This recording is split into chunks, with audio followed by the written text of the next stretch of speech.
get to activate their inherited skills unless that Dober has a velocity inherited skill, either Triumphant Pulse or the Rudolph unique. Behold Emperor. Forgot what that one was called. Yeah, so it's basically just basically Christmas Ogre is the only Uma in this game right now that has acceleration skill. But look, she doesn't proc. Oh, she does! Right the last second! And now here is Ogre Cap in the final leg. Angling, scheming. That's exactly what you need in your lucky pace. And Ogre Cap leading the way into the final straight. Two of the backliners are locked out of their accelerations. So now they can't run Ogre down. Ogre Cap still leading on the final straight. She's way too far. She's building such a big and insurmountable lead over the Meijiro Dober and the Doto. And it's just so clear that Ogre will get this win in a dominating fashion. Yeah, those Umas came out of the gate with Ogre in first, Dober in second, Doto in third, and that is the same order they crossed the finish line. Just start to finish, and then the rest of them are behind by distance. And that was quite an absolute horror story for the Dodo and Meijiro Dober, because they don't have a chance to proc their excels. They didn't even proc their uniques. And even worse, that Ogre Cap as a lucky pace has angling and scheming. So having Festive Miracle and angling scheming, she's able to get away from the backliners here. So Ogre Cap with quite an easy win, and Lahan moves on to the next round. Yeah, I mean, with angling and scheming, everything I said about the recoveries just goes completely out the window. If you're a lucky pace, it doesn't matter if you hit Festive Miracle. Yeah. If you have Rod. Yep. Yeah, I think this is quite an interesting lobby for sure. 3 solo aces, but 2 of the solo aces are like late surgers. So having that is very interesting. And people, I think this is quite a rare lobby composition to have. I mean, 3 solo aces and 2 late backliners, and they're locked out of excels. It's just so crazy. Yeah, and hopefully, well, I guess I don't know if I should say hopefully or not, but I wonder how often we're gonna see some repeat lobby compositions like that.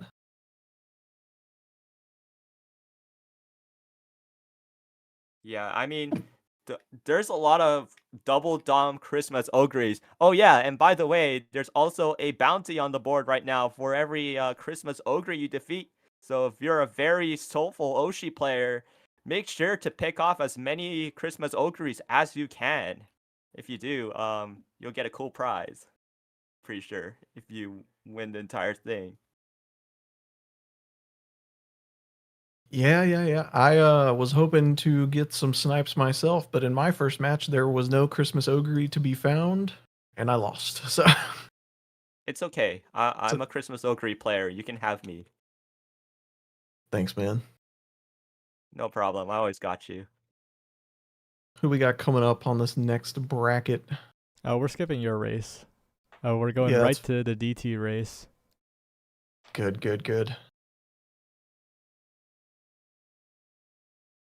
I guess Kopi and Koyu, we'll see what happens here, I guess. Why you say it like that?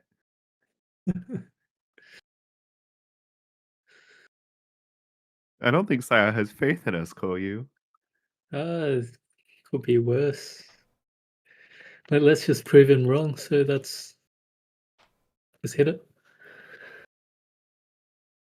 Oh, and only Soulful. Wait, you have to not have a Dominator for Soulful, right? Yep. So that guy is not telling the truth. Unless they are just secretly the Dominator Umas without Dominator. Looking at the rating, I doubt that's the case. Like, surely you would build something a little better than that if it's not just a dumb bot. We can see Constant here, who's been tearing up the 5v5 Uma League, actually, bringing 3 UG Uma to the match.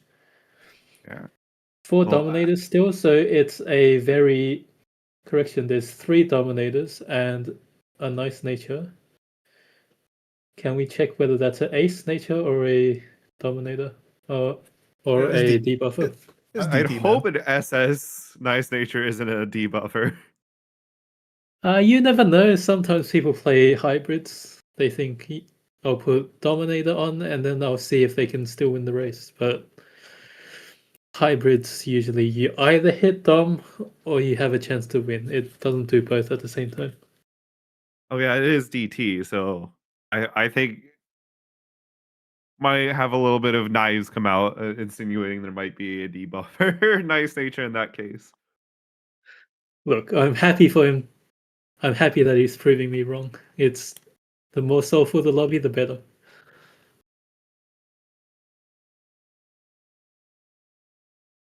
Was this single front? Oh no. Oh, rest in peace, the bourbon. Okay, so actually, Consolations has said that these are 3 5v5 Umas that he is throwing in here. Oh. 3, 5. Wow, okay. Well, I guess this is why you're doing well in the 5v5. You've got these. Look, you guys should also come join the 5v5. It's a great place to make aces and parents. So true. Once again, though, we're going to see a lobby where Christmas Ogre is not going to be able to rely upon Yuma 2 as a backup. She's going to be in second place unless some kidnapping occurs in the mid game. Yeah. Even still, Augury should usually be bringing 4 heals to make up for these situations where the positioning heal does not proc. Yeah. You're going to be able to get at least a couple others since you're not going to be in first place, most likely. At least not for the most part. But maybe the bourbon could surprise the solo front. Usually the solo front gets eaten by the pace chasers pretty quickly, but let's see how well this bourbon performs. Yeah. Oh, Firm Curse Menace. Yeah, there's no way that bourbon will not get overtaken immediately once position keep ends. Interestingly, we see 2 of the debuffers, it looks like, are in pace position. Oh. That could be turning back on Yuma too, depending on how long they can keep in front of Zoguri. It's definitely beneficial to the nature, because now the nature has basically a almost guaranteed excel spot if they can maintain their position. Looking a little difficult at the moment though. Yeah. Oh, killer. Okay, yep, there goes Zoguri. Position keeps gone. Yeah, both the Rudolph and the Tachyon are falling back, so Nature's actually in 6, which means she can hit both Pump and Dobo off the line. She's overstepping a bit now though. And the bourbon held on, but not going to hold on long enough. And angling, scheming, nor did Christmas Ogre proc their ults. But here we go. Nice Nature's Unique is activating. And that's going to be charging way in front of everybody else as DT looks for the future with Ayabe and Hand Cafe in the back, but it's not going to matter. It's going to be a battle between the Cafe and the Nice Nature, and DT's Nice Nature is all the way gone. Ayabe not able to make anything but second place. That is a very nice nature. The nicest, in fact, getting a victory with DT and the chat saying the insinuation of a debuffer DD is crazy. Yeah, I eat my words. GG.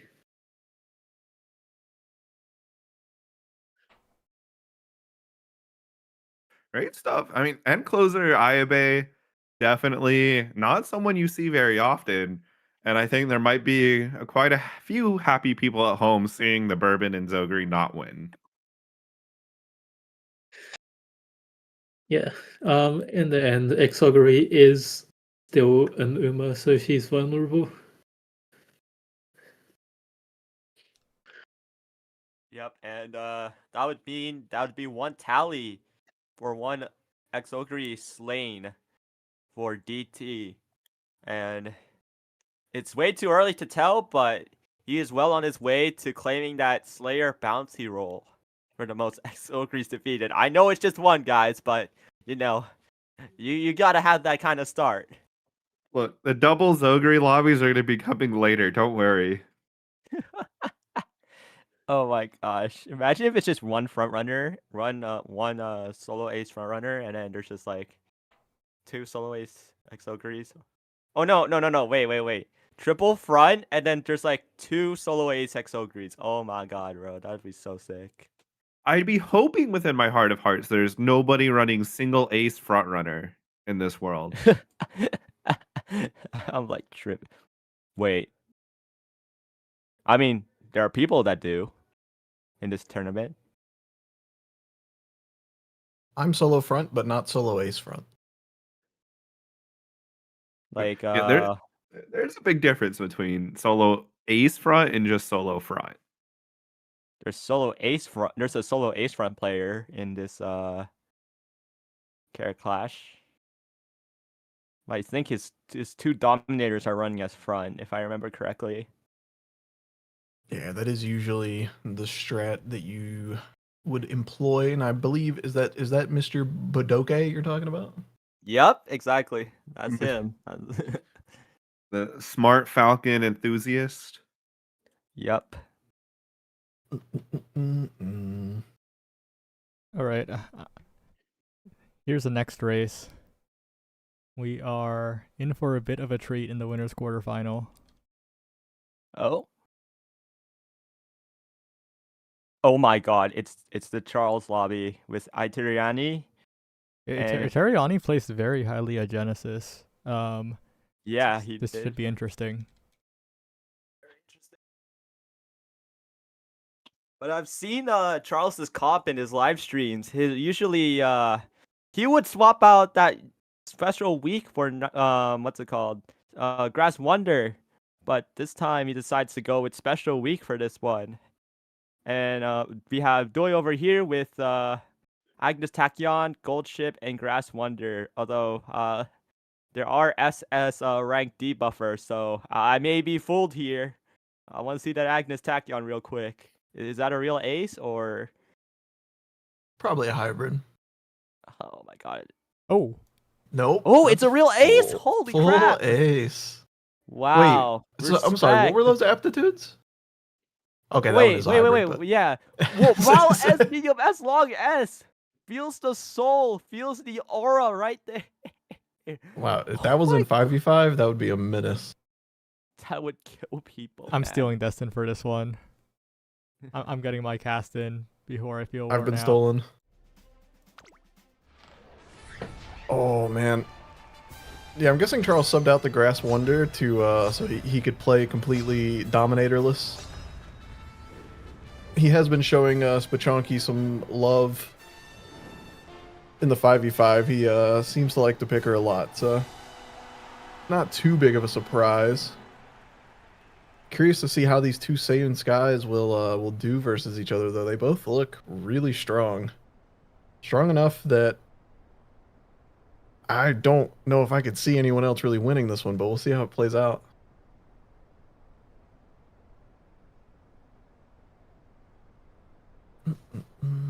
Just waiting for the gates to open here. And it's a departure from the previous lobbies we saw, right?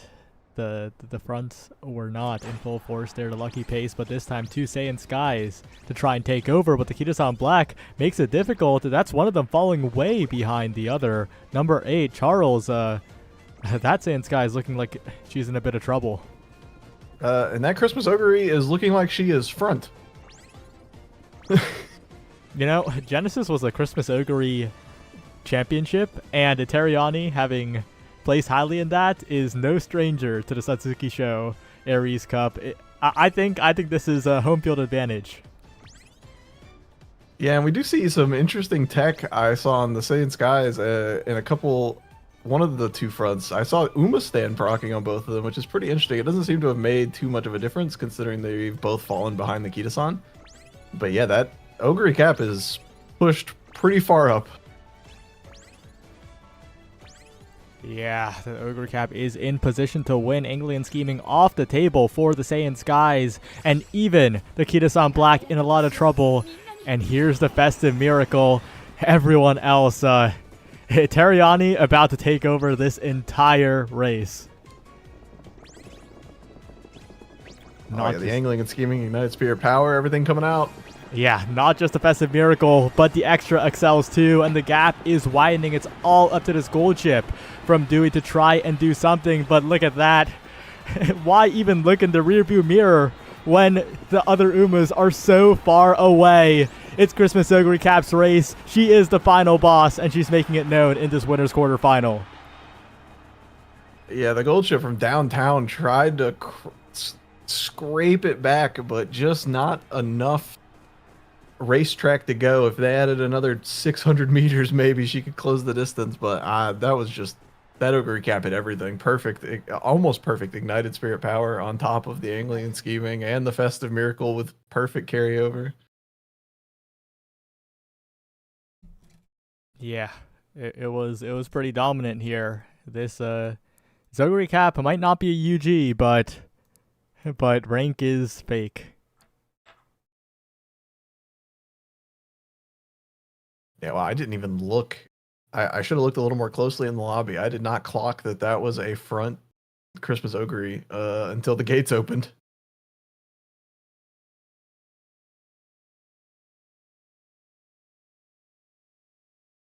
Poor Mr. Victoria Frontier going down to the losers bracket with me inject. It's okay. He's with Tung Sahor now. The brain rot. Sorry, that's the first thing that popped up in my head. Why? Why was it the first thing that popped up? I can explain. Can you now? Jack, you need better friends.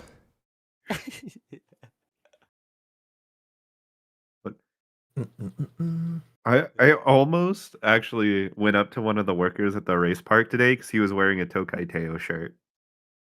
Oh, that's sick. I want to. One of my friends, because even though I was wearing my Versino shirt today, one of my friends, well, you should tell him that your favorite is Air Messiah as a funny little joke. It's like, I love Air Messiah, but no, I don't think it would hit the same. Bro, I have to fight Dedra. Wait, I actually Simply don't win. know. Oh my god. I think he's running Enclosure Special Week 2, which is worse. that guy's Enclosure Special Week is so scary. I've seen it in scrims. That thing is a flamethrower. Like that thing just immediately hits unique right off the bat. And I guess I'm facing Oreo. I'm gonna get demolished here. Lots of Christmas ogres in this lobby.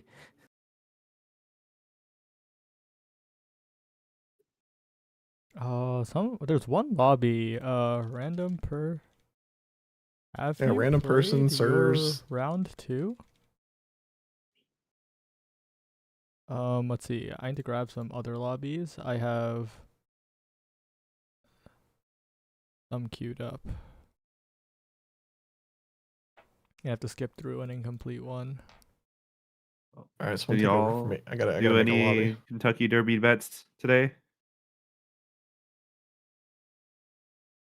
Oh yeah, Kentucky Derby. I had Commandment winning the whole thing, but my boy stamped out. I had my boy Wonder Dean winning it, but I also had Renegade at place, so I was able to take a win there at least. Yeah, that Derby was very physical. Like all the horses were out for blood on Renegade. Like that is crazy. I mean, you kind of have to, bro. His last race, he won by like a 4-length margin. You got to stop that early. Yeah, and that basically just winded the hell out of him, and he ended up losing by a neck to Golden Tempo. And Golden Tempo, holy crap, what a ride from last all the way to first in that final stretch. Like that guy just teleported all the way from 18th to like what, first place by a neck?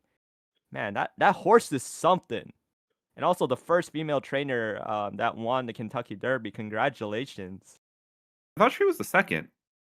Were they She's mistaken? the first, I'm pretty sure. That's what it said on broadcast. I don't know. I Yeah. can't trust NBC nowadays.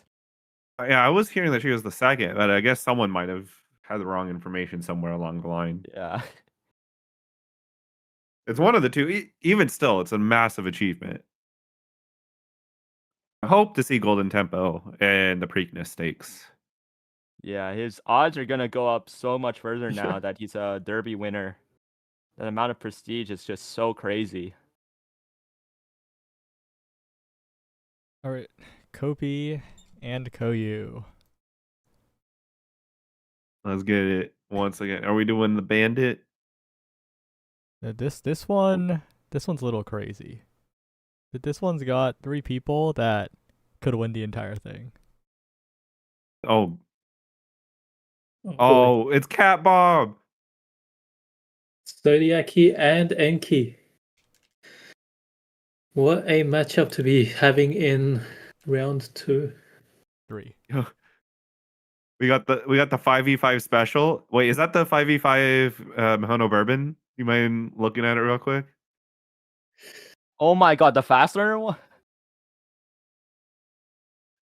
It is. I'm pretty sure that's the one. Yeah, it wouldn't surprise me. Looks like the one that maybe won the 21 points for Uma Party last week. That was insane, bro. Just Cat Bob put the entire team on the back. Look, it was all planned, right? Surely. No, but props to him for winning that. It was a very well-deserved performance. This is 8 frontrunner unscrimmable wasteland. Yeah, just after seeing 6 Doms, seeing 8 fronts instead, it's still as unscrimmable as 6 Dom. Welcome to Nakayama 2000, guys. We don't have any soulful lobbies ever. Well, I mean, this would be a soulful lobby. There's no Dominator. There's also no Zoguri.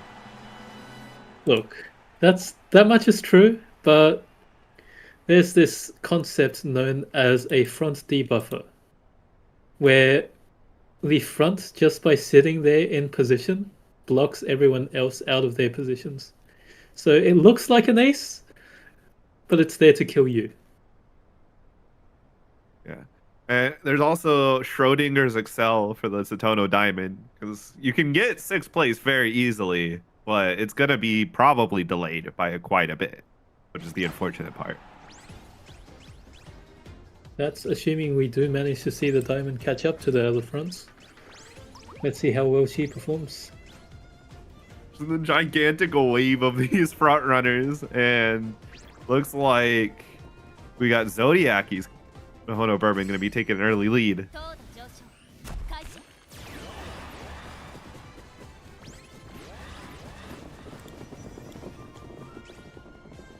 Yep, here we can already see the idea of a front debuffer working. The back Mihono Bourbon is just completely out of position to hit her ult. So unless something miraculous happens, she's just dead. The rare ramp up on the front runner pick is actually kind of nice right now because of how many overtake targets he got. Okay, we have Bourbon in first, Bourbon in second, and third is being contested, but unless they can somehow make up the gap, I think the front Bourbon is just going to take this one. Yeah, as we get to this final corner, looking, there's acceleration on the first Mihono Bourbon. Zodiaki going to be feeling real nice about that. And Tether coming in from the Suzuka. The front debuffers, real hesitant fronts, hitting the most amount of Umas it ever will. No acceleration from the Satono Diamond. She's just going to try and jog her way up, giving Cat Bomb a hope, but it's no hope allowed. Zodiaki's Mihono Bourbon from gate to post, all in front. Yep. That's just how the cookie crumbles sometimes. If you just have a good early game, you just stay in front, and everyone else, try as they might, they can't catch you. Yeah. This is just, prisoner's dilemma part 1 Wait, Cap Up billion won. of. Oh, cap up. Never mind. I was wrong. Curse the chiclets. Give me them all the time, please. Oh damn. It's actually insane that they decide to retract the chiclets at the Yeah, for most what important purpose? part of the race. For what purpose? It's to create suspense. And then we have to develop technology to remove that.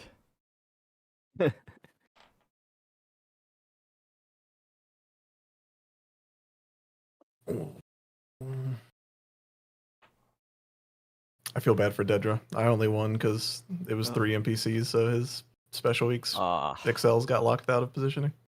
It's okay. He's gonna join with me because I also lost mine as well. Oh, the losers is a crazy matchup coming up, by the way. Ooh. It's gonna be Washed Grandpa Neb versus Charles in losers round 3. Holy! Nah, don't call my goat wash. Don't call my goat wash. I think Neb still got it, He still got it. I seen his Twitter posts and he's catching up on team trials and he's still pumping out good aces. I think he's not washed. I think Unk still got it. So hopefully Neb can prove those haters wrong. Please, Neb, please. If you can hear me, Neb.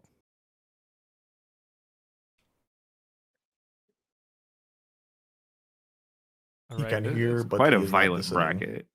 Indeed. It's like an absolute gauntlet in this bracket, in this tournament. Not only that you have to go against really good players, but you also have to go against Christmas Ogre. That's even worse.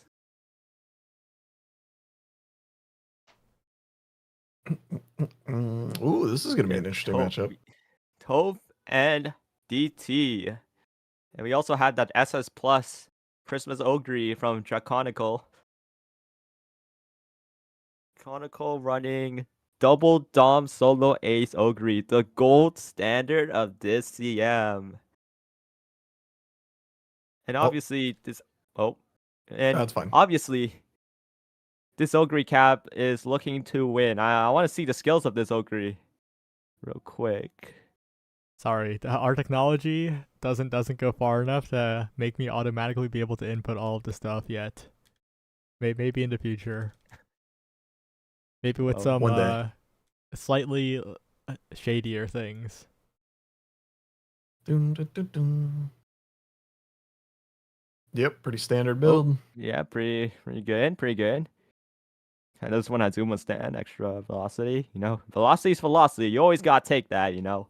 I have that velocity just to push up as much as you can and take priority. Luckily, there is a front runner. 2 front runners, in fact. The Mihono Bourbon and the Maruzensky. 2 of them just going to push each other up with spot struggle. And they're also going to drag the Christmas Ogre along with her, which is a very good competition. We call it Chariot. And Chariot pace is still good, even in JP. Yeah, I don't even know if this is meant to be Chariot. I guess it could be, but honestly, I wouldn't be surprised if Toph fully intends on having Summer Maru and Bourbon also winning some. Yeah, both of them can also win on their own. Maruzensky and Bourbon are just amazing. I remember there was a debate on whether you want to take a mid-game Kiss for Courage or 777 Kiss for Courage.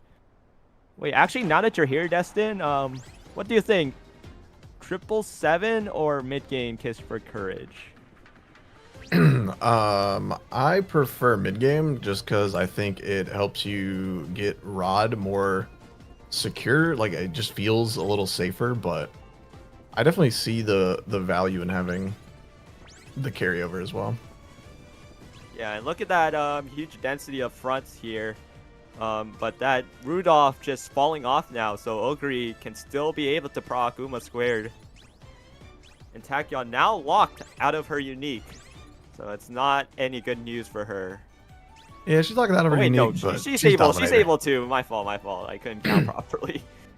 No, you count properly. She's in 5th right now. She needs to be in 3rd or 4th if I remember Yeah. correctly. So she is locked out, but she's also just a dominator, so it doesn't really matter too much.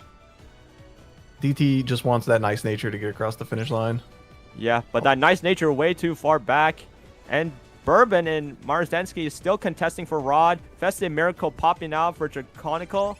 And Taupe is in a bit of trouble as Festive Miracle would not fire off. Here is Ogre Cap on the inside on the final corner. Marzensky with a bit of a wide swing, but that shooting star from Nice Nature looking to close it out on the final straight, but she's way too far from the Maruzenski. Ogre's coming up on the inside, on the middle. She's trying to cut through. Maruzenski still in the lead. Maruzenski holding out. Maruzenski tames the Ogre Cap.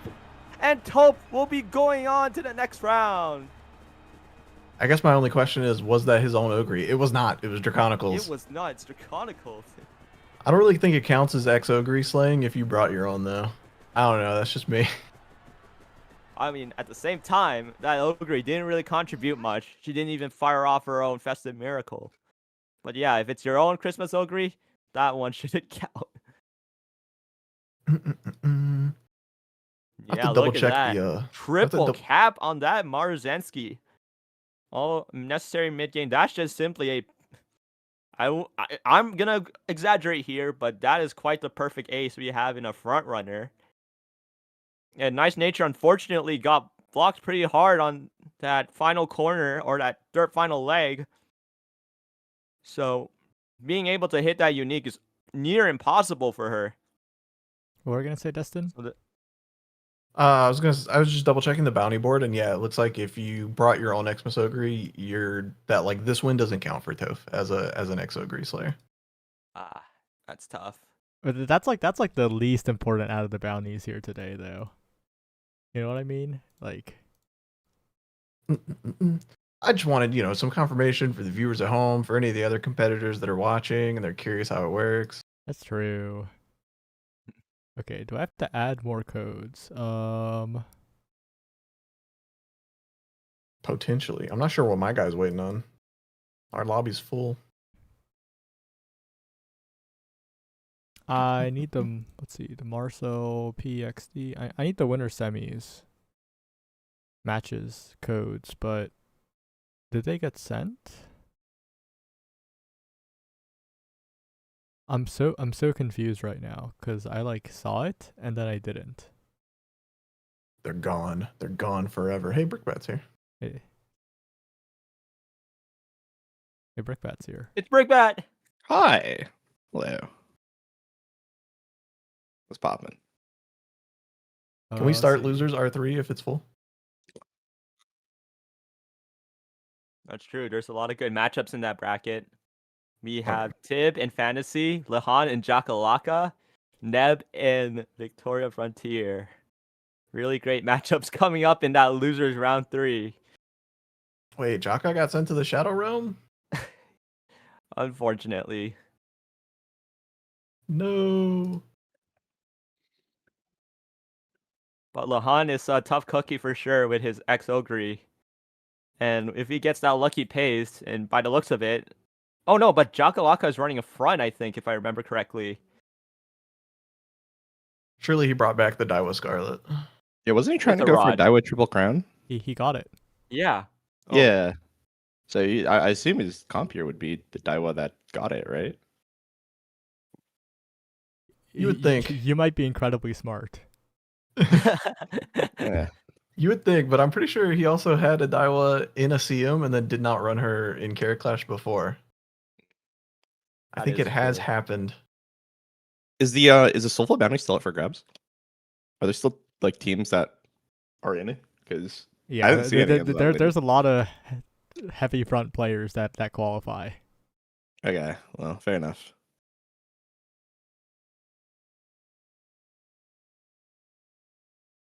You guys can't see my race, but my Measure Orion is pumping some iron right now. He pumps a lot of iron.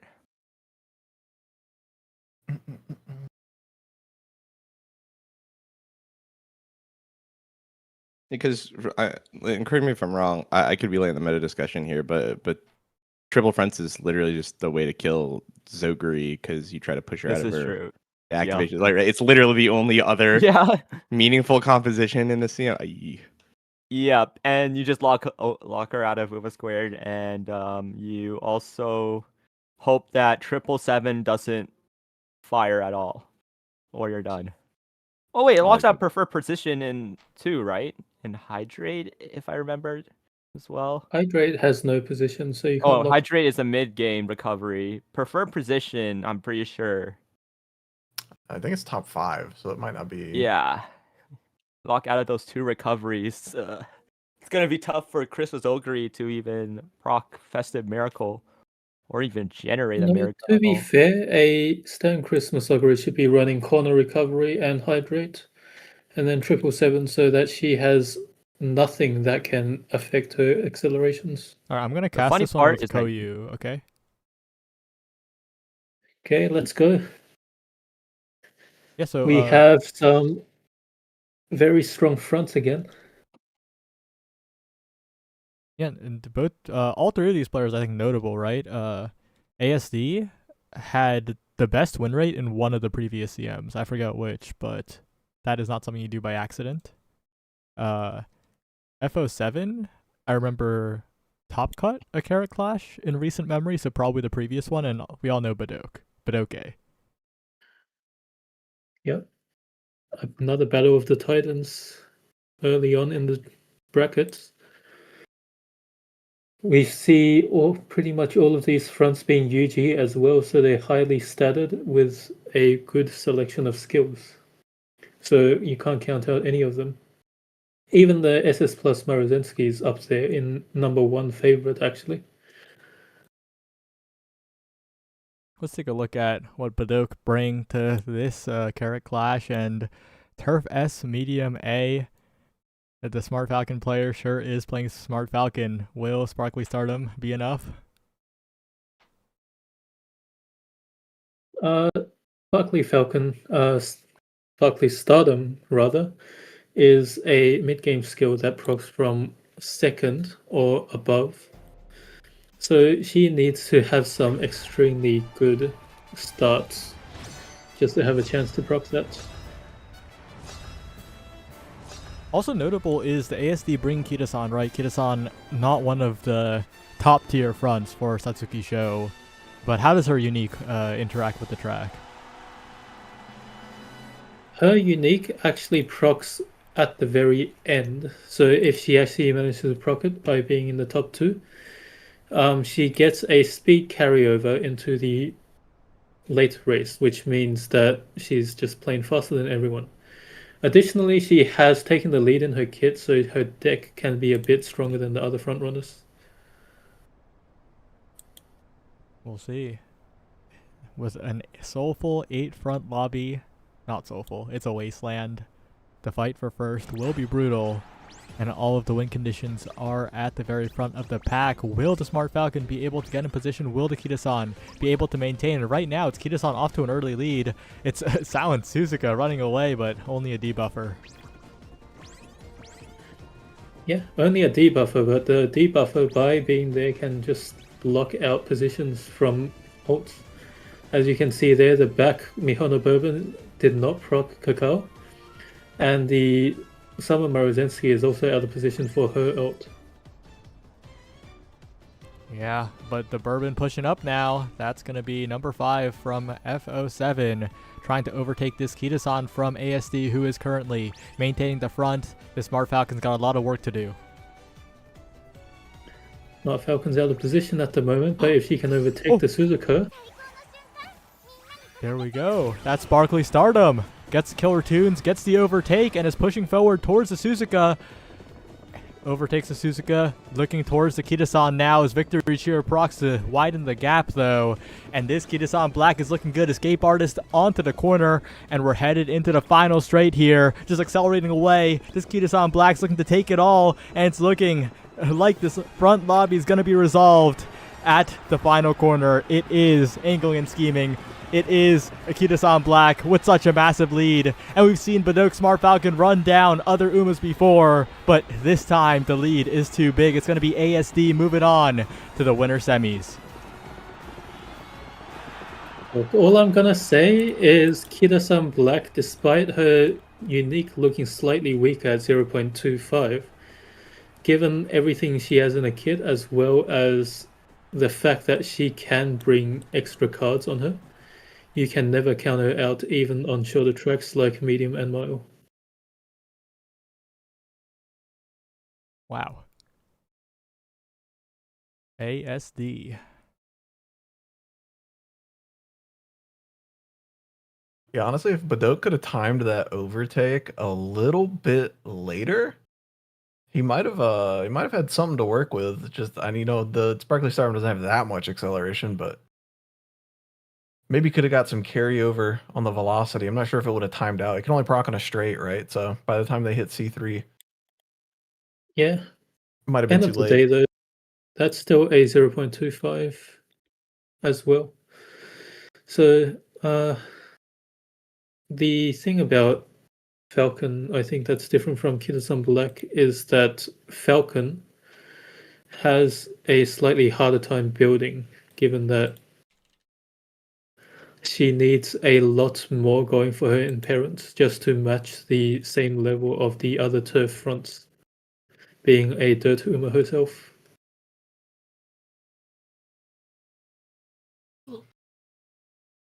Yeah, and I mean, once that victory cheer hits, usually victory cheer is like the thing I see when I'm playing Saiyan Sky, and I'm like, oh god, she's coming. No, no, no, no, no, no, no. But this time she was already in the lead, and then it chained with Escape Artist, and that gap was just way too big. And it was carryover, like 0.7 velocity carryover. Yeah, as soon as victory cheer procs in the lead, basically Kida-san Black just wins. Straight up. I ran her in the CM, and not even Christmas Augury overtakes that.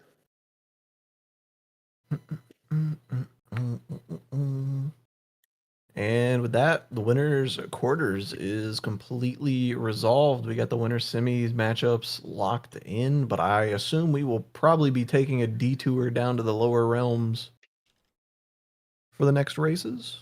Yep.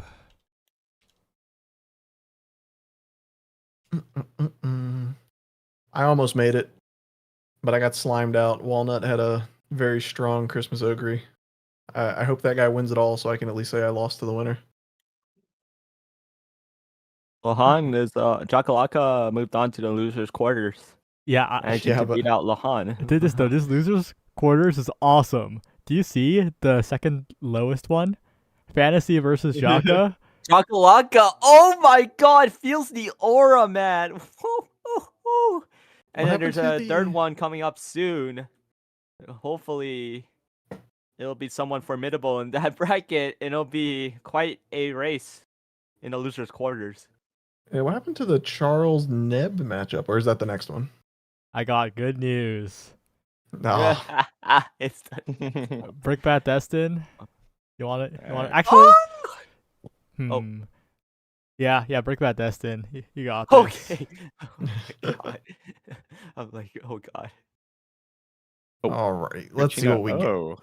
Yeah, let's see what we got here, man. We got a Chiono O. We got a couple of Dominators. Let's see. I count 1, 2, 3, and that might be 4 all the way at the very top. Let's say I finish doing his data entry. Nope, it's just 1, 2, 3. Actually, yeah, I think that is 4 Dominators. So 2 solo ace players, and then Charles with his soulful. No, it's 3. It's 3. Okay, so someone is running 2 aces at the very least. I don't think it's Neb. I think it's Thortle. Yeah, Thortle's running 2 fronts. That makes sense. Don't want to run solo ace, Saiyan Sky, and then have 2 Dominators in the late. In this race, it would have worked out since Charles is one of his opponents with the double front, but it's not something you want to leave the chance, obviously. Right. We'll see. We saw the Charles special week a bit earlier, and tell me, Destin, why is special week soulful not stupid? She's the poster girl for the game for the first like 2 years, I'm pretty sure, but Right.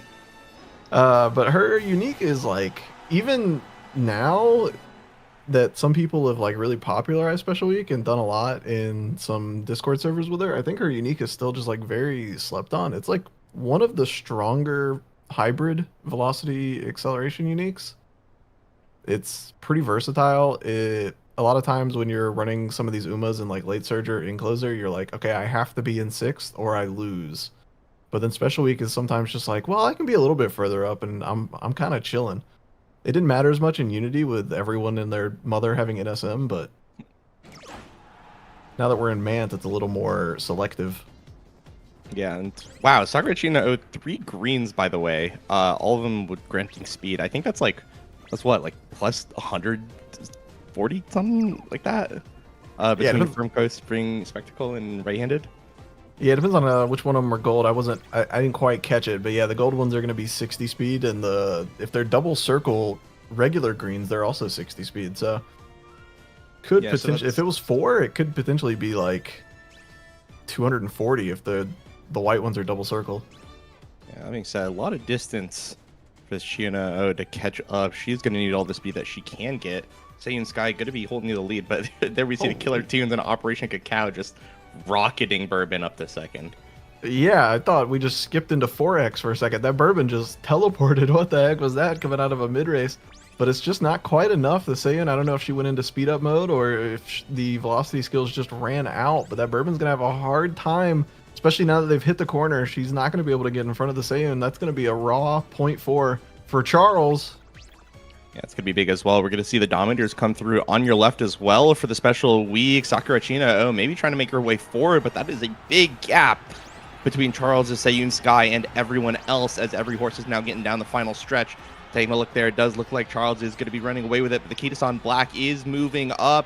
That is going to be Charles as well. We are going to see the Shiona special proc as well. We're going to see what she can do with it. It is a lot of velocity, but right next to her, the special week actually going to be overtaking, and it might not actually take over that Saiyan Sky. That was a lot of velocity at the end, but it wasn't enough. The lead was too big, and at the end of the day, it was still all Charles, but it is going to be the Saiyan Sky taking it. Yeah, I got a little jump scared. I thought the Chiona was about to start rocketing forward with all those green skills that we talked about, plus the unique procking with homestretch haste, but then the special week just said, see ya. It's a pace versus late situation. That makes sense. Yeah, it just wasn't enough. I guess the speed coefficient a little too good to overcome in these situations, and it didn't even matter regardless because that raw 0.4. Sometimes your Saiyan Sky is up there in front, and you win because of it, and that's just that. Wait, this is kind of cinema, no?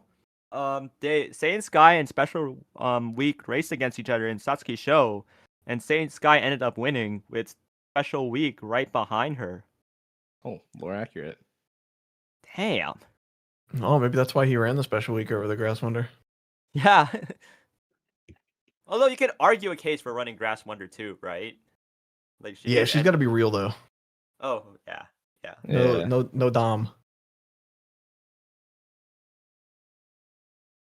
But yeah, that's gonna be Charles moving on to losers quarters, where his matchup is looking a lot easier than Jakalaka and Badoke.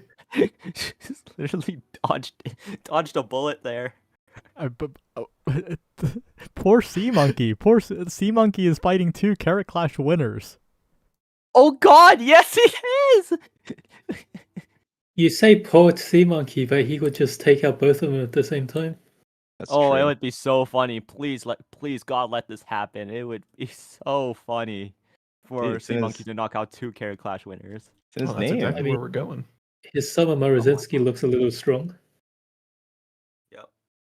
Oh, it's Measure Bright on a medium. Soulful. Wait, Sea Monkey might be too soulful to live. you know what I mean? Like too pure for this world, you know?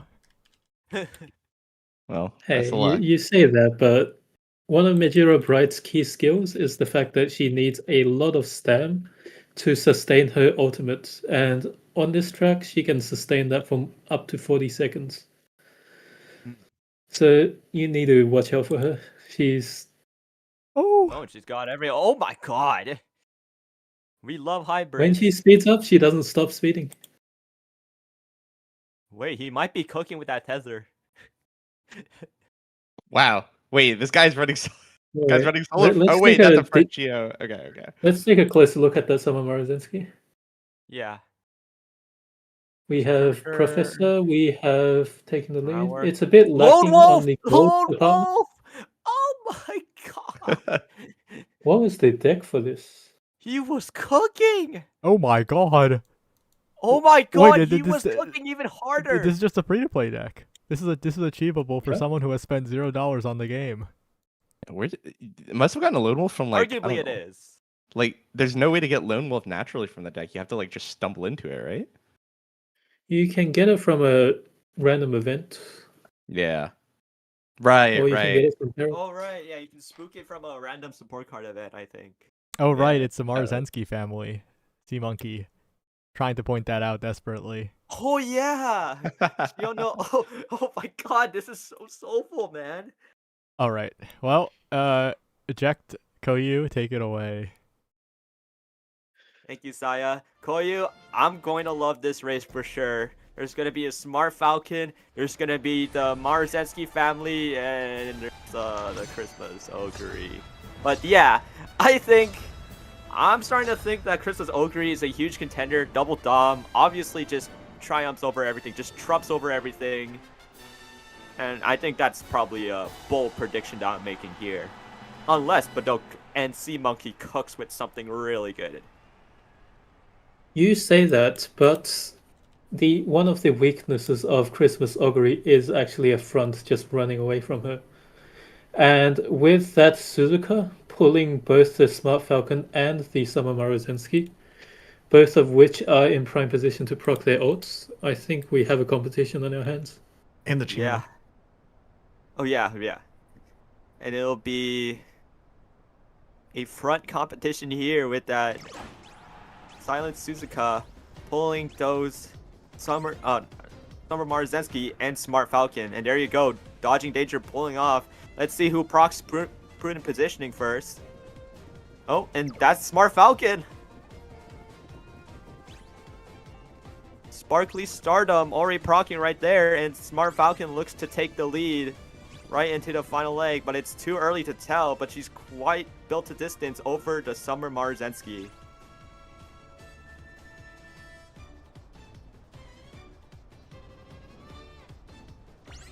And we see Ogre- measure of Summer Morozinski is in position to hit, so we can probably see her make a bit of distance back, although she is quite far behind at the moment. It looks pretty hopeless for her, and Christmas Ogre was in no range to proc Festive Miracle unless she lands a 777, or if she even has a corner recovery in her build. But it's all Smart Falcon as we head into the final leg. 777 popping out, but no Festive Miracle. Ogre is out of the equation, and Mijo Bright looking to move up, but it's all Smart Falcon right now. Smart Falcon creating the distance. Smart Falcon with the stage only to hers. The only stage that she has for Umadol. Here is Smart Falcon on the final straight. Smart Falcon still shining all above the other front runners. Smart Falcon still all alone. Marzensky can't catch up. Smart Falcon creating such a big distance, but Dope is still your Umadol, and he will move on to the next round.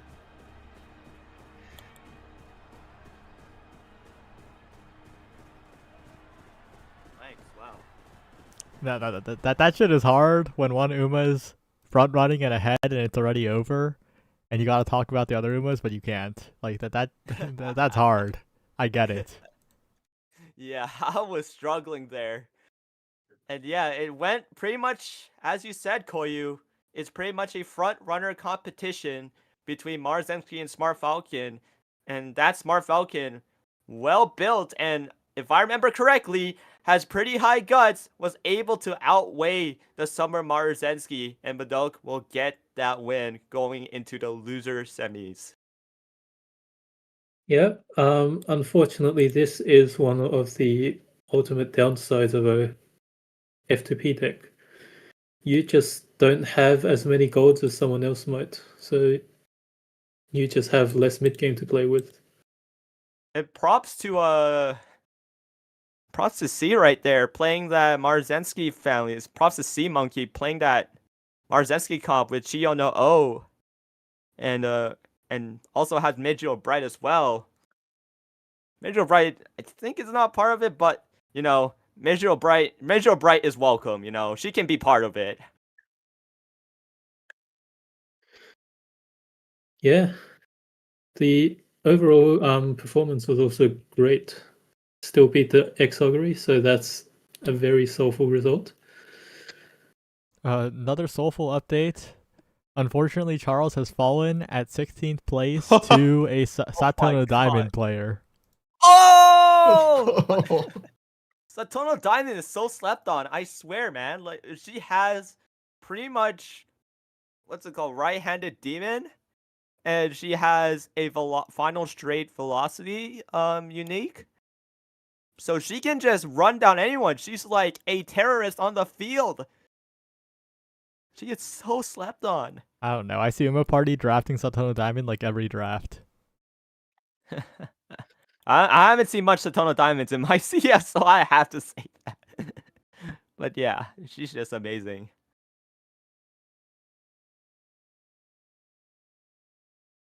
All right, well, Brickbat and Destin. Start yapping it away, I guess. Yeah.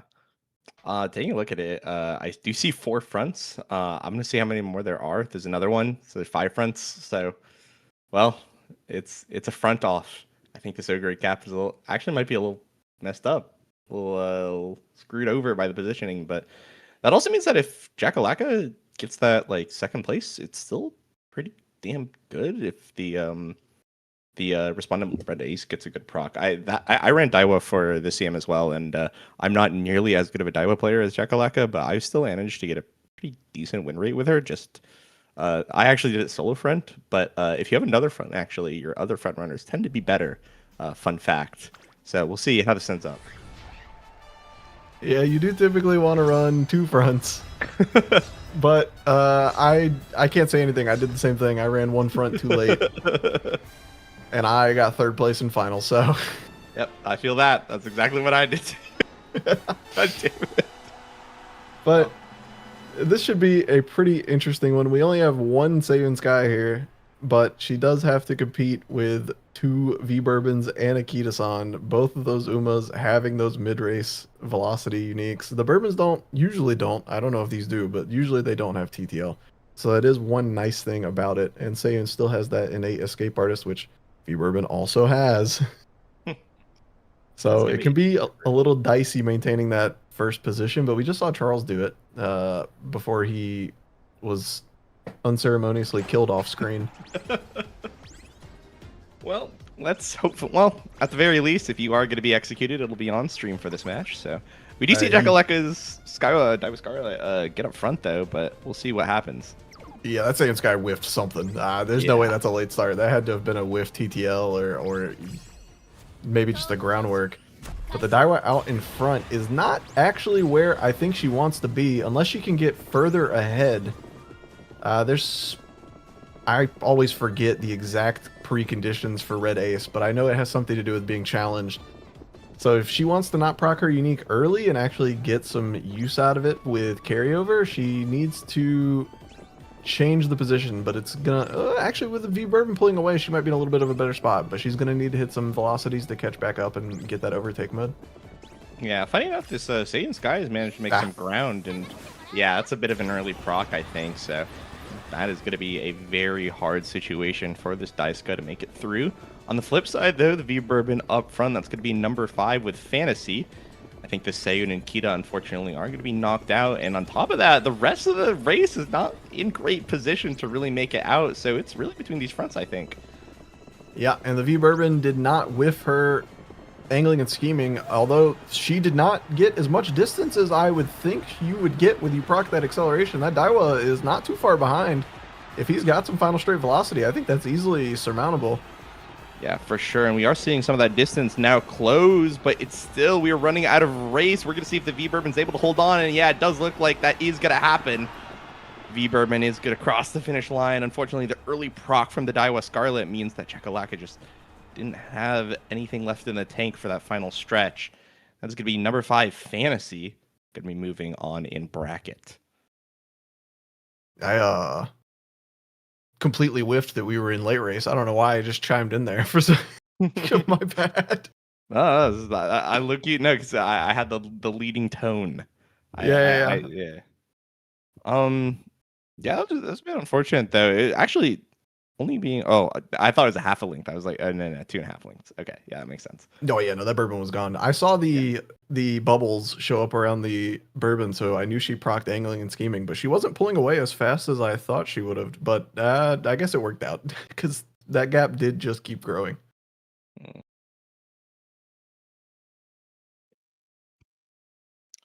Yeah, well, that's going to be Fantasy moving on. Again, I think is Fantasy still on the hunt for actually winning a Carat Clash? Yes. Yes. Yeah. That's rough. Yeah. It runs into beating Jackalaka, then running into Badoke. That's crazy. All good. Yeah, he's running the gambit right now. I think just making it to top 7 when your bracket run looks like that says enough, but obviously getting the dub would be. I mean, honestly, if you win versus all these players, like who's left? I don't. I mean, the guy that shot Charles off stream. Yeah. Rexus, bro. You're right. My bad. The Satono Diamond. Oh, Listen. there's also quite a few Uma draft players in losers as well, so watch out. Yeah, I'm recognizing a lot of names here. Also, we have the Phantom Carat Clash winner Cat Bomb in winter semis. What do you mean Phantom? There was something in an earlier Carat Clash that messed him up that arguably was an admin mistake. I forget exactly what. But he was like on pace to win it. Oh man, Theoretical winner. he's like Tazuna. he was on track and then he just disappeared. And I mean, I'm looking at this bracket. Do we have? Are we going back up to winners now, or are we? I think we have to. It looks like all the matches are resolved. Yeah. I mean, Capon was talking like mad hype about his Carat Clash team, right? Because he rolled the infamous 21-point bourbon in Uma League, and then he was like, "Yeah, this is not even like close to how good my ace is." He was like talking that shit up. He was like really confident. Yeah, but I think so far we've only seen the bourbon win. So yeah. Yeah, I mean, if you hit a fast learner on an Uma, it really does that to you. I remember when I hit my first fast learner Uma on my gold ship. Except it was on gold ship, so it kind of sucked for me because I never procced her unique. nah, well, it happens. Yeah. By the way, has anyone actually like cleared this Ultra Golshi mode? By the way, I get fucked up by this. I spent all my energy today just fucking trying, bro. I didn't even do any CM runs. I just got clapped. I don't know how to beat this shit. It's actually kind of simple if you know what you're doing. Basically, what you need to do is just run gold ship and bring all the speed. Okay. Like just slam speed, and you win. Okay, I'm gonna try that because I was like, you know what? I'm just gonna run the best horse I have. That works on every map, Ogre Cap, and Ogre Cap got her shit fucking stomped in. Yeah, Ogre Cap's not good. Basically, the gimmick of this scenario is the fact that gold ship or whoever your Uma is, late starts really hard, right? Yeah. So the gold ship has an ult that it procs from the back, so she kind of floats up past a lot of the Uma that otherwise you'd be stuck behind. And then you need a lot more speed on her so she can actually run it down on the final straights. Okay, cool. I'm worried about that because every time you run a bunch of speed, I always like understand, and then the Tenno show hits and you die instantly. But just by heals. Yeah, I know. Okay, I gotta try this shit. Well, not right now, but Yeah. No, right now. yeah, I was like, I unironically like that. I was talking to myself in that one. I pulled out my phone instinctively, and I was like, wait a second, I should be doing that right now. I think we're waiting on some matches to get filled. Loki. I think. Oh, all right, never mind. Got a race and hey, oh, Sentinel Diamond. What? Well, hey, this is your teammate on the team that picks Sentinel Diamond a lot. What's going on with this horse? What we see here is, I think, a Uma Party versus Uma Party battle. Uma Party versus Uma Party. It was Wait, awesome. is Itariani in Uma Party? Or is he Rice is actually one of the founding members. He's been here since basically the start. Rice is, but I don't know about Tiriani. Is he in Uma Party? Itiriani is not, but Itiriani. Capcom is. Oh yeah, Cat Bomb is. Wait, but what is the Sentinel Diamond do? What does she even do? Like, what's her thing? She runs fast. Okay, understood. Heard. Quite literally, she runs fast. All right, Jekton Koyu. It's the 6th inning. We got through the second time through the order. We got to call in the bullpen soon. So this is like the mound visit. It's up to you two. No one else is a baseball fan. It's just me and you, Jekt. Yeah. Well, my Jays won today, so I'm happy. Go Jays. Screw the Dodgers. Anyways, Ogre, speaking of the Dodgers, the equivalent of the Los Angeles Dodgers in this CM is Christmas Ogre. And that's because not many people like going up against Christmas Ogre. Just like how nobody likes going up against the Los Angeles Dodgers. Well, with Christmas Ogre especially, she has this really annoying ability to just completely ignore what's in the lobby. Yep. And just run it down regardless of what happens. She can proc that Festive Miracle just anywhere and any time. That crucial point, any time. Having it proc at a carryover is just so nice to have, especially at corner 3. But I don't think that's happening anytime soon. Too many fronts in this lobby is going to lock her out of potentially even procking that. Oh wait, but that's a front Christmas Ogre. I completely forgot. And she looks to storm out of the gate in first, but that Saiyan Sky looking to overtake. And Saiyan Sky still keeps the lead. No, it'll be Christmas Ogre. And Christmas Ogre just sits back right after she tried to overtake Saiyan Sky.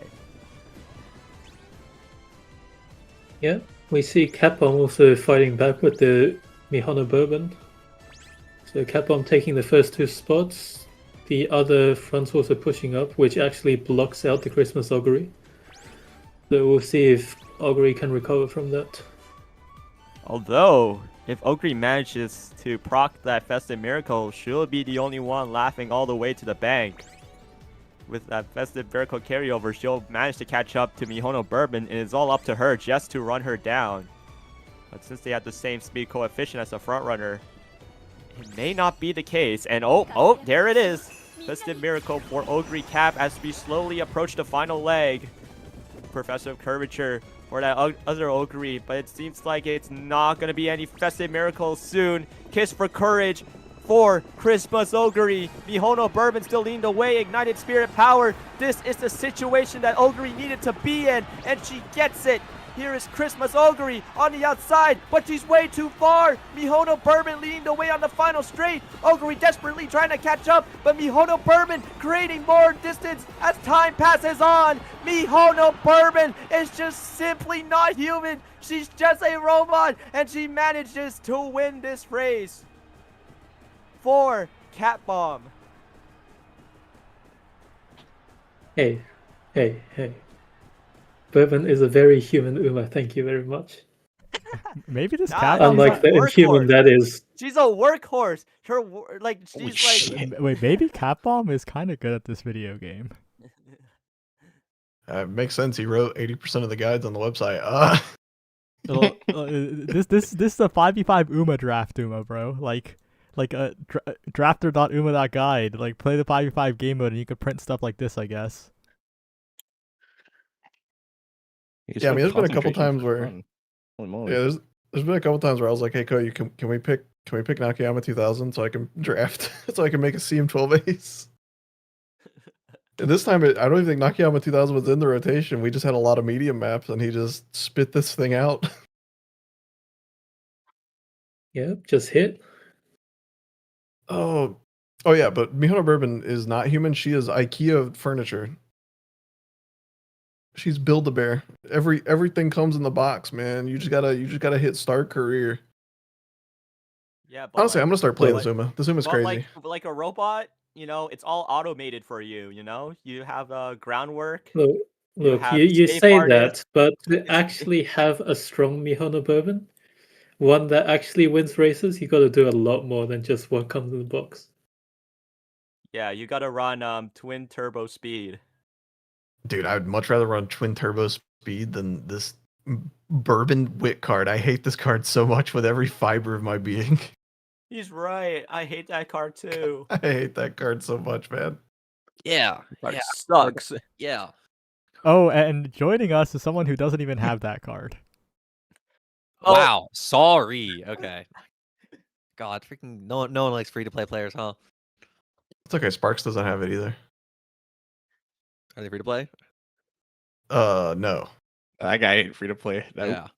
that guy just didn't play during the event, so he missed it. Oh, a free to play card. Okay. Yeah, I also missed it because I suck at the game. Ah, I'm well. washed. Oh, did you enter into this tournament? A few of us, even though we're casting, we decided to throw our Umas in. I was going to, and then because I only put 3 runs into the CM, and I realized that my ex Ogre was so bad that she had a higher win rate than my Tachyon, but she had a lower top 3 placement. Ooh. I won A finals though, so it's okay. Yeah, I mean that's all that matters in the end. I got my carrots. 3 runs and printed out like 2,000 or something. Yeah, I'm down. Yeah, that's CT GamerCon champion Drop Leto. Oh yeah, that's me. I've got my Umamusume cards that I got from it still lying over here. All right, but ignoring CT GamerCon champion Drop Leto, Brickbat and Destin take this winner semifinals away. All right. Well, man, I've seen a lot of F words. Front. And I've seen a lot of that going on right now in this lobby, and I mean, me when I'm pace or late, I'm ugh. Well, all right. The Wasteland returns. We got our Fallout Shelter survivors and 2 people that are going to be executed live in the Satsuki show. So I'm excited to see what happens, but it'll really be down to that. Who's got that mid game? Who could stay up front for that angling proc, and who could I guess who brought a armed weapon to the front, because this is gonna be violent. It's gonna be a violent race we have in front of us. Yeah, I'm hoping Toph does not have preferred position as one of his recoveries that he's required to hit, because if he has U equals MA squared plus preferred position, neither of those are proccing this race. Those are both gone. So if he has both of those, then he is not going to be having any festive miracles this race. But he does have a very strong Summer Marzinski and Valentine Bourbon up at the front. So I wouldn't say he himself is locked out of this race, just his Ogre. Yeah, the horses are going to be off. We see all the greens as expected of the 7 front lobby. Wow, there's a bit of a flashback to trainer trials. Yeah, hate that right. A little bit of oof. That's rough. But hey, as of right now, we do see the Kita-san blocks are going to be moving up. You see those Bourbon uniques proc as well. But again, it is just the beginning of the race, and the violence of the mid game is going to be happening in just a bit. Yeah, and somehow Seiyun Sky is like, well, she was in front. She just got the door closed on her, so she's gonna have to hit some. Okay, I thought she was gonna do it. She's gonna have to hit some chain skills to get back up in front. But now that Kita-san's in second, and Victory Cheer is gonna make hitting Rod on that Seiyun Sky pretty much impossible. So it's gonna be looking pretty good for number 8, and I want to say that's number 5, Kita-san. So Huanja and ASD are looking pretty good, but somehow Seiyun Sky's gotten back into second. And again, we do see that Bourbon pull out ahead. That is going to be Toph's Bourbon, followed by the 2 Kitas of Huanja. And again, that 1-2 positioning for the Kita is going to be so big, but the angling and scheming goes the way to the Mihono Bourbon. But will it be enough? There's a bit of a gap between the Bourbon and the 2 Kitas, but is it going to be enough? We'll see as the Wasteland comes into full fruition. We're going to see a lot of these front runners fall back, but the one to pull ahead is going to be twelfth's Bourbon. We do see the Seiyun Sky maybe make a little bit of distance, but it might not be enough. Kita, though, is coming through. Maybe going to have enough speed. No, it's not going to be enough. The Bourbon barely follows it out. twelfth escapes his nightmares with just one length of distance between him and Oblivion. Going to be the Bourbon taking it, and going to be the Wasteland survivor of this race. Yeah, I'm curious what happened there. If Mihono Bourbon ran out of stamina, or if it was just a medium S diff. That Kita-san was coming in hot. Oof, scary. Wow. Yeah, I mean, wait, what's this Grass Wonder? I thought that was a Dominator Grass No. Wonder. I was watching that. I was watching that. This Grass Wonder was on track to win, but this Summer's Marzensky fat ass was just in the way, blocking her right after like a godly on your left proc, and it was so sad. It would took her too long to move out of the way, and the no stop me proc was just a bit too late. But she was almost there. She was almost there. My horse can almost win. Just like your series today. Why am I even here? That's fucked up. Sorry, I mean that was like Wait, that was like too easy. It was. It was. It's okay. Hey, but It's sometimes you just whiff, and like that Grass Wonder tried. It was a good series. It was a good series. It was a We got really good blocked, series, but we got That was blocked. awesome. Oh, yeah. I mean, well, I can think of like two moments, but yeah, that's rough. God. Oh god. I'm That thinking was of one. almost- That was almost as fucked up as Koyu being like, it's actually really easy if you know what you're doing. And I was just like, Yeah, that's true. No, but he's spitting though. Things are yeah, I easy let that when you one know how to slip, do but them. that one was low key brutal. Just in like the most polite tone ever. It's like, well, if you know what you're doing, I don't know. It's not that hard. Yeah. Wait, if you know what you're doing, I should like add it to my list of things to be like passively aggressive, mean to people. Like I like to ask, I like to say to people Wow. that I know, like did like tried their hardest, like did their best. Like, did you even try? Like, hello. That's a Like, mess. hello. Like did we see that X Ogre? No festive miracle. Did we even want to win? Hello. That's true. Like I think my favorite is like, you know, when I play Beatrix or top tier and then I kill someone and I'm like, I worked harder than you. That's my favorite. My favorite for this. Yeah, like you shouldn't got clipped by that low with 50% HP mid screen. Yeah, sorry, boss. All right, I'm gonna try out this experimental casting block that might go terribly wrong. Break bad, drop Awesome. Leto. Yeah. Yeah. Woohoo! Oh man.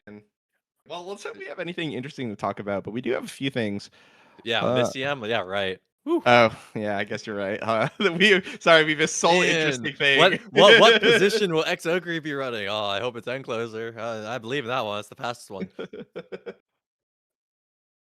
Well, we'll see in just a moment as a double bandit, and then I guess the rest of them.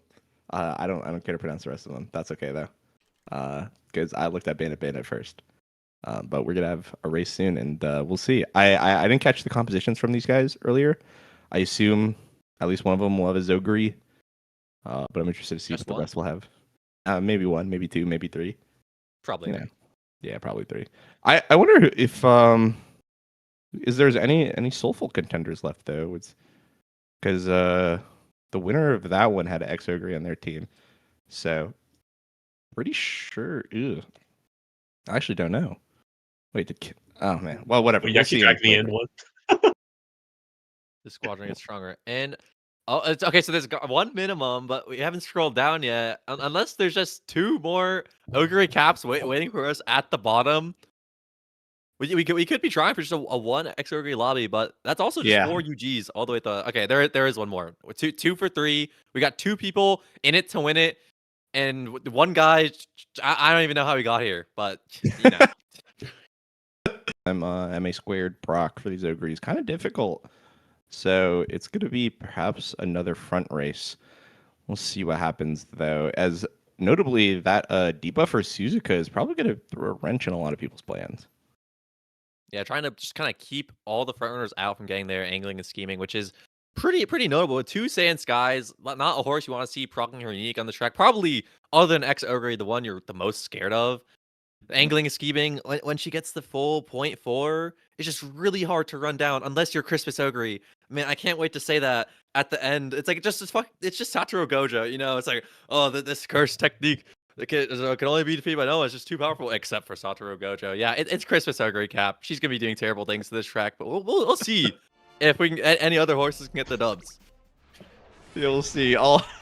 I'll like, I don't know, I'll like whatever 2 of them that have the opportunity to win this race, and 2 of them are called Seiun Sky, so we'll see what actually happens. Kitasan Black we have seen some success from, and obviously Bourbon's going to be a staple, so it is more than just that, but again, not as brutal as the previous race that we saw, but still a big front heavy lobby is gonna make things a little bit interesting, a little bit brutal for that contention for first and second.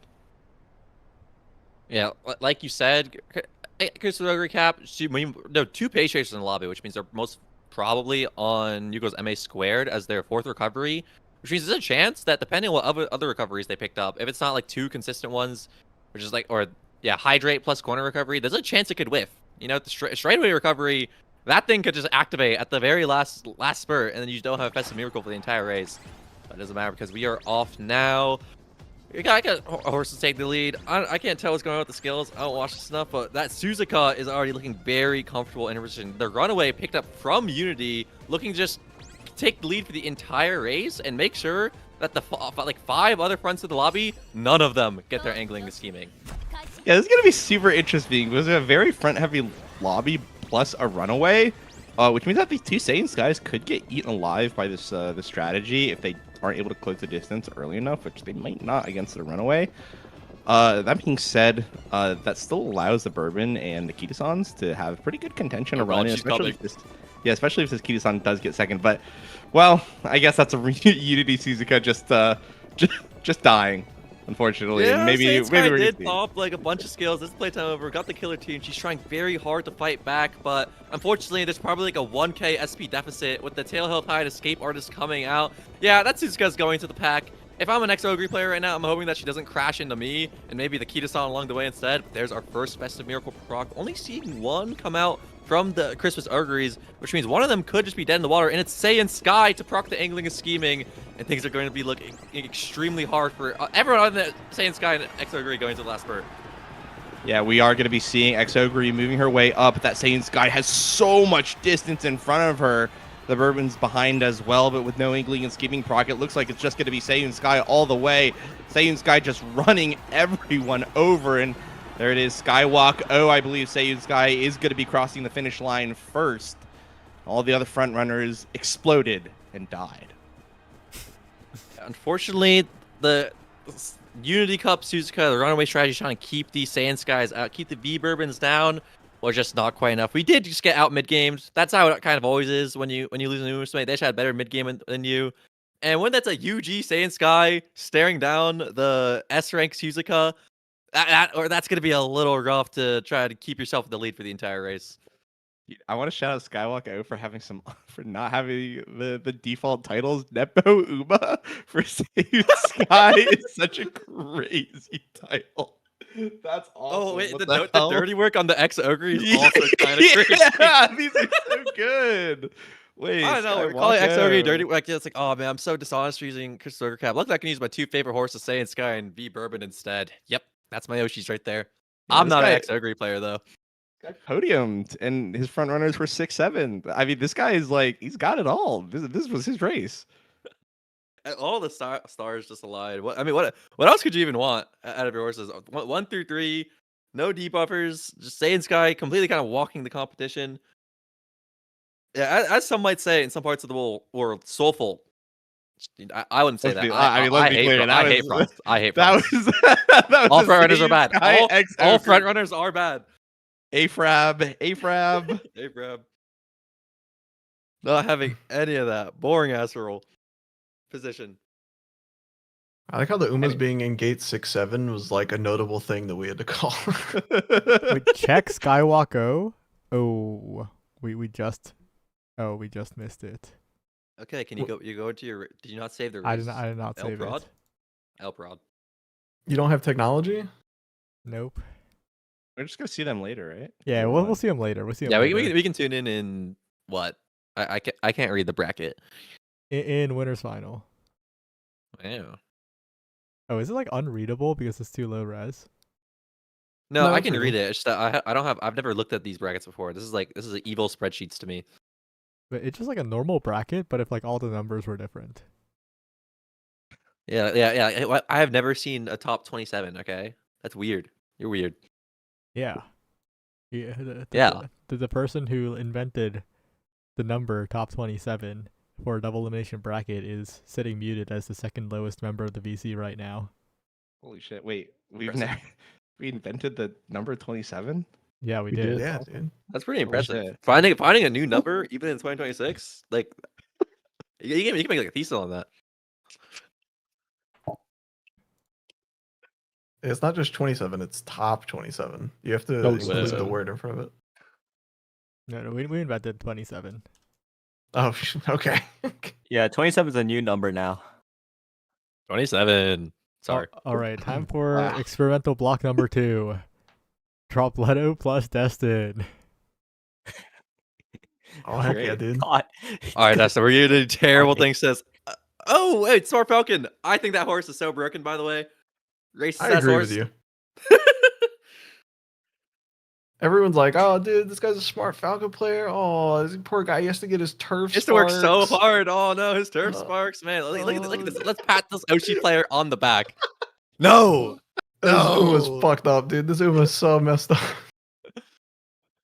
On anything but long. If it's long, I got sympathy for you. yeah, if you're running Smart Falcon on long, then it's like, you know what? Good on you. But mile and medium sprint, no. You were just playing the first front runner that had a mid game unique. Like, I don't know what to tell you. You're playing a broken Uma, but it's still respectable because not a lot of people do it. So Yeah, I hear she got like a billion fans or something. That's pretty impressive. yeah, she tried to ask for 2 trillion fans. We had to tell her that there aren't that many people in the planet, but. I hear she, like, when she toned her numbers down, she got pretty close. So hey, all the Saints, or not Saints guy, all the Smart Falcon Oshis out there, all billion of them. Yeah, on them. no. I joined because Saya told me I could come talk about Smart Falcon, and I think it's Oh, God. crazy that Smart Falcon players get like lauded as this like wholesome Oshi player when they're playing a 20 speed, 10% growth Uma with the most fucking broken unique in the game. Like, they come with front runner savvy. Like, dude, pick is like, oh, but I have to get 10 turf. Who cares, man? Oh, like you're playing the most broken Uma in the game. Sorry, I said Yeah, my but piece. but Goodbye, like guys. she has to get groundwork or something. She has to. I'm a front runner not hard to player. I have get. to work so hard. I Oh, have to hit no. my positioning combo and groundwork and a couple of greens. All to lose to another front runner. Oh no. Oh no! You mean I have to bring Bakushin guts? No. Badok is suffering from success. I'm hearing a lot of made-up criticisms of frontrunners. This is impressive. Made up. Hell no. I don't think anyone's ever taken boxing guts in their life. Much less complain that they needed to. Yeah. They take smart Falcon power, which you can't take if you're running Smart Falcon, which means she's not a good horse. Boom. Yep. What the hell is the switch up? Listen, Smart Falcon is just V Bourbon before V Bourbon came out, and no one realized how broken she was. Yeah, because she has like dirt, turf, or D-turf. D-turf, terrible. How are you supposed to raise that? Who has dirt sparks? Yeah. But the people that figured it out did a good job. I think she actually was ranked pretty highly on a lot of tier lists for a couple of the early mile CMs, but people back then were like, wow, this parenting stuff really sucks. I'm not doing this. Yeah, now here we are after saying that. We're in the global territory for parents, and oh god, but as because we are off Suzuka, another blocking Suzuka I believe coming out from Badok, and again taking the lead. Hopefully this time we can see a little bit more success coming out, because if this Suzuka can actually kind of block the entire time, that's kind of scary for everyone in the lobby that's not either the Smart Falcon, which I'm sure is positioned to do good without the angling and scheming. You know, if you're the one running a blocker Suzuka, but No, she's dead. She's absolutely dead. She needs to be in at least second, or at least within spitting distance. Smart Falcon's so broken! She's completely dead. Well, in this scenario, Badok has to run Suzuka because he needs to run a second front, and Suzuka is a good candidate for debuffer. But it works out against him when there's just several fronts in the lobby like this, because it means he's not getting Sparkly Stardom, and without Sparkly Stardom, he's pretty much dead. So it's just going to be 2 V-Bourbons up front, number 9 and number 6. Number 9 is going to be Fantasy, so Fantasy's going to be looking in pretty good position as long as he doesn't get a wit check on Rod, but it looks like he hit it. yeah. I forgot which one we said hit the angling scheme, but the other one was not able to get anything strong enough going in the late game. Where's it right? Top 9. Fantasy's Valentine Bourbon moving up with its ace looking quite close. The X-Ogre kind of nowhere to be seen, just a 2 V-Bourbons proccing Radiant Star at the same time. Fantasy's running up, gets one more skill to close it out, and gets a solid, looks like 2-length lead over Ace D's V-Bourbon. And yeah, maybe we're right. Maybe we're wrong. Maybe Smart Falcon is weak. It just can't do anything. V-Bourbon just owning the competition as she does. The easy bake horse has done it again. Yeah, well, like I said, Smart Falcon is V-Bourbon before V-Bourbon existed, but now we have V-Bourbon, right? So Oh no, 2.0, and there they sit comfortably. Smart Falcon just a little bit too far behind, and I don't know what we could have done to fix it. But to be fair, like you said, that was like uniqueless Smart Falcon. This is Smart Falcon at her worst. If she was able to hit that, I'm sure things might have just got just a teeny bit differently. You know. Yeah, I think if Badok knew he was going to run into like 4 7-front lobbies in a row, I don't think he would have brought the Suzuka. And we might have seen a completely different turnout for these results. But unfortunately, Fantasy is going to move on to top 7, killing our favorite Umadal player. Favorite. Well, he's my favorite. Okay, I can respect the player, not the game. You know. What was Sai about to say? You know, Fantasy is beating the fraud allegations. This guy is no longer Chovy of Uma. After having 0 top 7 placements in any Carat clash, he's in 2 in a row now, and he's poised to make top 3. Yo, Vrexus just has done it again. The 97th seed is just here, top 7. Wait, that's awesome. Whoa. Yeah, I was gonna say Fantasy did have to run an absolute demon of a bracket in the losers, but now he's up against his toughest opponent yet, Varixis. I can't wait to see that losers final. That's awesome. Yeah, low key, the blue numbers are more intimidating than the other colors. This point in the this point, you don't know what those guys bring. I don't know. Vrixis could be coming in with his I don't know, like Taiki Shuttle. Or something something like that. to know. Well, we know it's a Satono Diamond, right? Yeah. I don't know what else is on Oh, this team, right, but right. That was mentioned earlier. Yeah, I just forgot about that. There's no way to know. There's no way to know. At all. At all. It's a shame, really. Yeah, if only we had a method. If only we had a channel. Let's have a moment of silence. a channel called Team Submission? No. Whoever ends up casting this one, don't forget Iteriani's running a front Xmas Ogre. Yeah, that's gonna be you. Oh shit. Yeah, don't forget. That's just gonna be you two. You don't get a part in this. Yeah. Fun, bro. Alright guys. First ever Carat Clash solo cast. Here we go. Alright, it's also gonna be Brickbat. Oh, okay. Well, all right. I'm just rotating. Okay. All right, well, hey, loading in. We got not as many F words this time. I only see 3. I think there might be a 4th one hiding down there, though. Yeah, that's going to be 4. And the Suzuka isn't super real, but she's real enough in the point that she's going to block out positions. So if any of these Xmas Ogres are relying on U equals MA squared or preferred position, actually, one of them will still get preferred position, but one of them isn't. So that's going to be pretty important for those Xmas Ogres. One of them needs to be in 5th. We'll see if that can actually end up happening. Again, the mid-game brutality is something that we've been seeing pretty non-stop throughout this Carat clash, and well, it's just going to be set to continue here in this race. And man, there really are just a lot of fronts. Well, yeah, horses. Front runners are bad. You've gone too far. But pipe down, buddy. we only hate V Bourbon and Smart Falcon. Unfortunately I play the other ones, so I can't say anything. Honestly, I've got my eyes a little bit on the Dober. Before, we've had these really messed up lobby comps with like 9 Dominators somehow.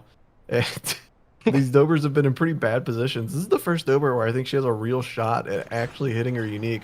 She's going to have some insane mid-game, though. She has to be in the front of the late pack and overtake one of the paces.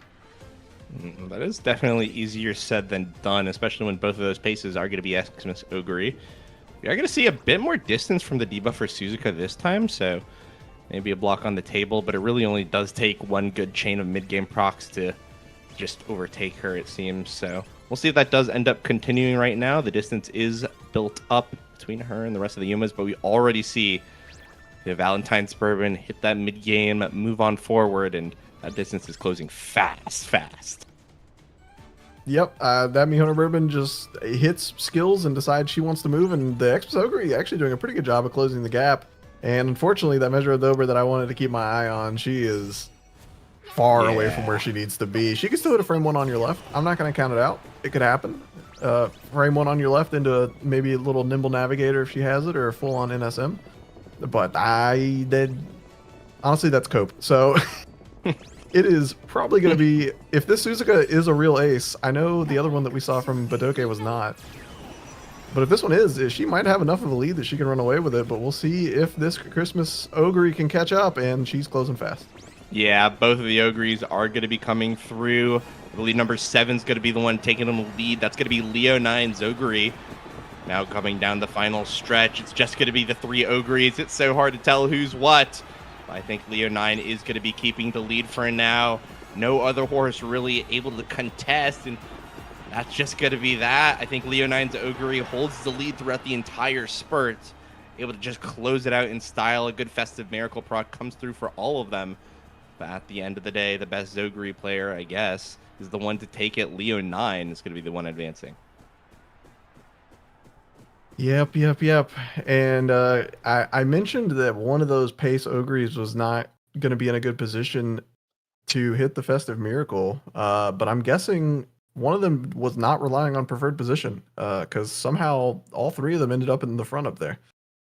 So pretty interesting. Corner recovery. Oh, wow. Dude, imagine taking corner recovery over preferred position. That's like such a smart thing to do. If only one of my teammates had done that earlier today. But Wait, what? Oh, Cacao corner recovery 777? yeah, Cacao. That's actually a pretty nasty combo. It's pretty risky though, no? And if you're in a 7 front lobby, yeah, but in most lobbies it should be okay. Yeah, but this isn't CM. This is Carat Clash, where Yeah, this is Carat Clash, where people want to win, which means you're playing front runners. Yeah, well, he didn't win this time, so Yeah, we I should guess play more that front speaks for runners. itself. And that was a losers bracket matchup, right? It was. So that's going to be Vin, a fellow Uma party member, falling out of the tournament, as well as Iteriani and Leo 9 moving on to top 7. Wait, how crazy is this top 7, by the way? This top 7 is like illegally stacked, no? Yeah, there's a lot of Uma party. It could have been even crazier if a bunch of the scariest players didn't team kill each other in loser semis. Well, Yeah. I mean, I'm noticing a 93 seed and a 97 seed, so it would have been crazier too if they didn't like lose out randomly. So I mean, all good, but Now, let's be clear, seeding is fake. well, He's fake in Umamusume. Yeah, Yeah, probably, but- In all Umamusume- games. In Umamusume especially, I just put whoever had recent results at the top, and that's it. Yeah, that's fair. That's fair. Yeah, I helped with seeding one time, and it was literally it's just vibes. It's just I recognize that name, so they're at least like up here somewhere. Because until the top secret, not secret, leaked 20 times project becomes real, we will not have an actual way to seed. Yeah, and even after that, I mean, for Carat Clash in particular, even after that comes out, we're still not going to have super accuracy. The top true. like 20 will probably be accurate, and then everything after that is still just going to be completely vibes. Because a lot of these players, it's like their first time entering a Carat Clash, right? Like I don't think I've seen Veraxi's name before. Yeah, we get so many new players every single iteration that it's like impossible to tell unless somehow we manually power rank every single team, and then what's the point? No, man, we got to throw every single. We have to go through team submission, lock team submission 6 hours early, throw every single team composition into Umulator, and get accurate seeding. That's what we have to do from now on. My God. And Umulator, I think I haven't checked that. I honestly stopped using the sim. I just sim in my brain now, but I don't know if they let you add. I don't know if they let you add more than 2 Umas now. Did that feature get added? Can we add like 9 Umas into the Umulator? Oh, well, tragic. No. No. That sounds awesome. That sounds awesome. We should totally do that. Anything. No. Yeah, it's kind of weird. I ran the sim for this tournament and I won. I don't really know why it worked out differently, but All right, experimental caster block number 4. Me and you drop. Okay. Yeah, bro, I'd rather have Gret. What? I hasn't even played this game. He did. At least I pretend to. Once upon a time, he did. Yeah. Shoutouts never stop pacing. The former go to pace chasers fell off a cliff. Instead, oh my God, names I actually recognize. Oh, thank God. Yeah, instead we got Fortnite God 2016. He's like, yeah, that's me. Not unfortunately not in the lobby because he was just occupied today, couldn't show up. But hey, we've got okay. There's the there's the front parent we were talking about earlier. Wow, that is very impressive. Dear God, if I was a front player, I'd be all over that. Luckily, I'm not. I'm a better person than a majority of the players in this tournament. I don't play fronts, and I pretend I'm a better person because of it. Oh wait, no, click profile. Okay. We thought that was crazy. Do you have a parent for CM12? Wow, that has everything. Oh wow. Oh wow. Huh. Well, maybe I should clear my follow list and click this button. Yeah. I wouldn't blame you if you went out of your way to closed out of the match, came back later. But what if you do got a show to run. Okay. Yeah. I do want to shout out Daiwa Scarlet from Cat Bomb though. I don't know enough about this game, of course, to know everything, but I know that the Daiwa Rocket exists, and that's like the coolest name ever. So I'm rooting for Cat Bombs. Daiwa Scarlet just that horse is broken. yeah. I hear if it works, but I'm pretty sure that thing is hard to proc at the right time. Nope, so. Shit's broken. That's why Cat Bomb is playing it. Because Cat Bomb also only plays broken strats. And I respect that. Yeah. I respect and that. Speaking of broken strats, we have 3 Mihono Bourbons in here. No surprise. I think if Toph is the West Coast front runner, Cat Bomb is the East Coast front runner, and we're seeing that right here. You know, I was like eating fish and chips with Cat Bomb the other day. And he was talking about like how he was robbed out of a Carat Clash win in one of the earlier ones. The horror. I mean, I feel like that's just given. Whenever you lose in Umamusume, if you have good horses and you lose, you just got robbed. You just gotta accept that. Hold that L, you know? Because sometimes you just sometimes they hit harder. It's like whatever, bro. Just the way of the world. I guess so. But we're here to watch which Mihono Bourbon player will prevail. Okay. I hope I will remember which one's which this time. I had to check the overlay at the end of the last one. I was like, oh God, which one is it? It could be any of them. And now there's 3. It's difficult, but you gotta take a peek at the minimap right before it disappears, because it disappears, because it hates you. It disappeared for me, and it was really hard to remember what was happening. Oh god, they got to save this game for casters. We were like so afraid of Christmas Ogre Cap, we forgot that. And she's like not winning. Carat Yeah. Clash brings the most frontrunner heavy lobbies in the entire global server, so.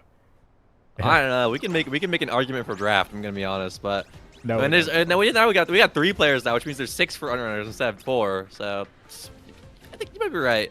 But there's one V Bourbon that's kind of in the back of the front pack. It's not even any of the V Bourbons take the front. It's actually toff's Summer Marzensky leading the pack at the beginning of the race. Good position to be in.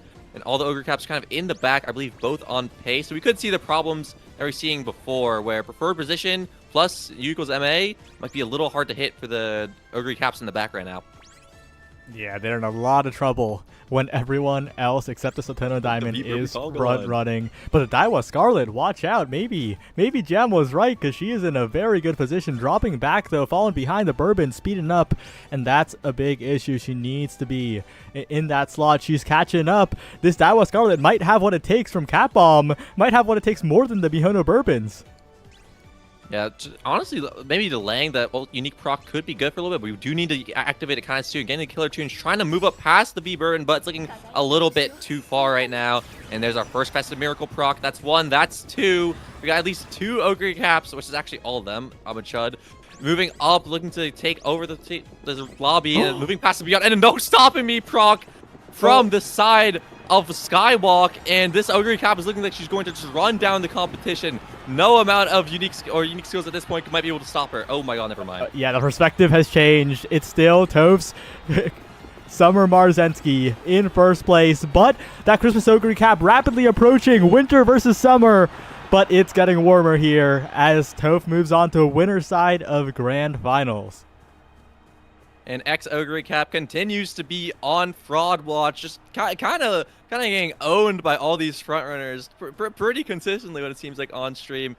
And in Top Summer Marzensky, yeah, the perspective, I was hyping up this horse again, and I couldn't tell from the perspective that Toph just had like 11 lengths on the lobby at the time. So that's my B. That's my B. I should have never doubted a front. Nah, something happened there. If you were keeping your eyes on the chiclets, that Christmas Ogre was zooming forward, like stomping, and then she hit side by side with Mihono Bourbon and just came to a complete stop. Like, what happened there was simply the fact that she topped out on her speed.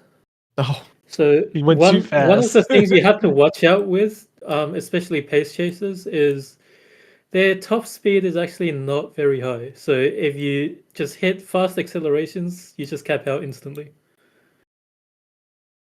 yeah, that would explain it. I thought she was blocked, but I was like, no, those chiclets are side by side, not behind each other. Like, it looked like she just hit a brick blocked wall. by But if she hit herself. top speed, yeah, she got blocked by her own limitations.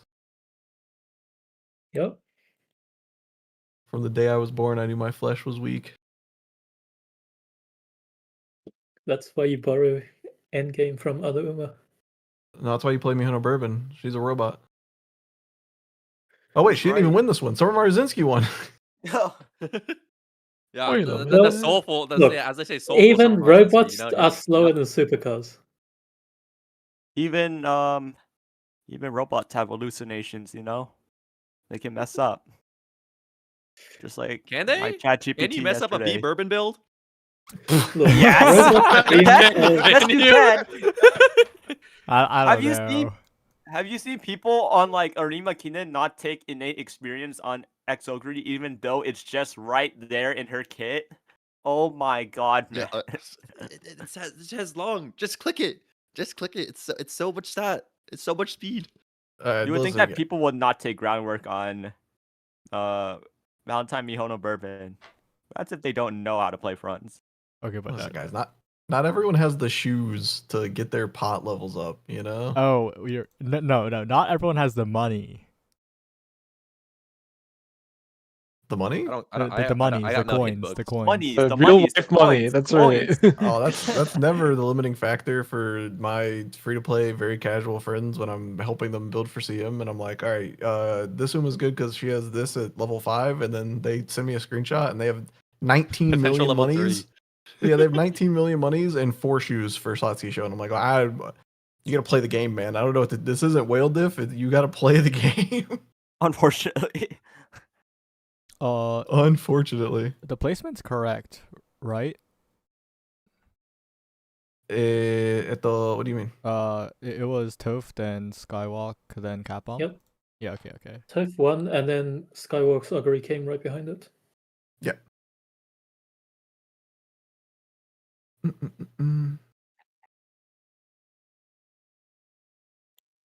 All right. Time to come back in as a pinch hitter. Eject and Destin. Yes, Oh. being water. Let's go. And going into this lobby, we have the guy that knocked me out of the tournament, Huanja 22, with his really good Saiyan Sky. That Saiyan Sky can run for days. Let's just see that Saiyan Sky real quick. Yeah, it has every escape artist killer tunes. Yeah, no wonder why it won. Medium S killer tunes, escape artist. Does not have firm course minutes, but that's okay. If you run faster, you just simply win. Yeah, I mean that thing has pretty much all the gold mid games that you would want on your Saiyan Sky. But what does he have to deal with in this matchup? You gotta deal with a Suzuka in front. Although I don't really think that Suzuka is going to be a problem. Like someone pointed out earlier, with a 1,000 SP differential. At this point, Yeah. Suzuka isn't really much of a blocker anymore. She's just a lobby stretcher. Which will help if there's any in-closers and late surgers that are real and not debuffers, but I don't think we have any in this matchup. Is Leonine's Grass Wonder debuffer? Oh my god, I knew it. SS debuffers. I've seen way too much of them in my lobbies. And I'm Oh, that's sure real. that this one's soulful. Fast Oh, and this one's- Furious on your left, no stopping me. Although it's a late searcher, she's gonna struggle a lot in this lobby because there's lots of fronts and pace chasers. Yeah, but she's got NSM. She's got some other gambling gold skill that I didn't quite get a good look at. I think it was on your left, but then I saw that one of the Grass Wonders was in-closer, and I'm like, wait a minute. They wouldn't have on your left as an in-closer. That'd be weird. So I'm just going to assume the in-closer is the debuffer. But either way, still anything can happen when you're running on your left plus NSM. We've seen some pretty interesting outcomes, not in this character clash, but in the past. But yeah, I mean, like you said, eyes are going to be on the Saiyan Sky from Huanja. Huanja? Man, I really don't know how to pronounce that. Wanja. I'm so bad at pronouncing names, but he likes to make fun of the way I pronounce that one Dirt Uma, Hoko Tarumai or Tarume. I have a hard time pronouncing that, and she's my favorite dirt horse. But back to the race, we have Silent Suzuka already taking first place with Saiyan Sky right behind. If Grass Wonder needs to win, like that one song once said, you just gotta hit the jackpot. Yeah, you do just have to hit the jackpot, and right now, number 9, that Grass Wonder is not in a position to hit the jackpot. But I'll tell you who is. Kita-san pushing forward really fast. Saiyan Sky is also moving up pretty quick. She might be able to overtake, but she's gonna need to overtake now. Yep, there it is. And Saiyan Sky with that wow. overtake. Yeah, Wow, she comboed a bunch of shit together. Yeah, and I'm sure she procced the killer tunes as well earlier. Wonder if she has one more of that in the bag just to extend that lead going into the final leg. Yeah, because I really thought Kita-san was just going to hold that lead until Bourbon. Victory Cheer kicked in, but the V-Bourbon overtaking. Oh no! Not Doesn't enough. have enough. Right there. And there it is, Festive Miracle for Christmas Ogre. Will she overcome her fear of front runners in this race? She's slowly catching up, but the Ogre at the back is also catching up. Saiyan Sky is in big trouble. Will Ogre be able to run down the Saiyan Sky? Saiyan Sky still in the lead, creating a few distance ahead. Mihona Bourbon desperately trying to catch up, but that speed is just not enough. Ogre Cab desperately trying to push, but she can't. She can't very hard. Here is Ogre Cab. Grass Wonder with the proc, but she's too far back. Saiyan Sky weighs out Ogre. Whew. Yeah, honestly, that was a really good Fast and Miracle proc. Really, the timing that you really want to look for. It had the carryover and the excel, but just not enough distance to catch up and close that gap. Unfortunately, 0.4 excel is more than 0.3. He's right, but is it more than the carryover? And in this race, it definitely does. As Koyu mentioned before, that Pace Chaser speed is not too fast, so Ogre struggling to catch up to Saiyan Sky was quite a common denominator throughout these entire few races. Yeah, I mean, if that had been a Valentine Bourbon in the position of Saiyan Sky, I think that Christmas Ogre definitely wins by like 2.5 links there, but Saiyan Sky doing Saiyan Sky stuff. It's pretty inspiring, to be honest. With all these mid-game unique front runners, I really thought Saiyan Sky was going to be in a rough spot, but Killer Tunes plus Escape Artist plus Professor of Curvature, like if you can put together the right tools in your kit, you can still hold out. Yeah, lots of mid-game gold for Saiyan Sky with Professor of Curvature, Killer Tunes, and Escape Artist. And Escape Artist is built in too, which is very nice for Saiyan Sky to have. And Skywalk O is going to move on to the grand finals. Possibly for the first time. I haven't seen him that much. So congrats. Yep, now we just have one match left to decide who goes to the grand finals. It's a very stacked one. Yeah, I mean, honestly, Fantasy and Cat Bomb just have no chance versus Virexes. Yeah, but Virexi's going to have to face a very front-heavy lobby here. All right, Brickbat and Drop. Lock in. We're back. Yay! All right. Yeah, we've got a Nubston.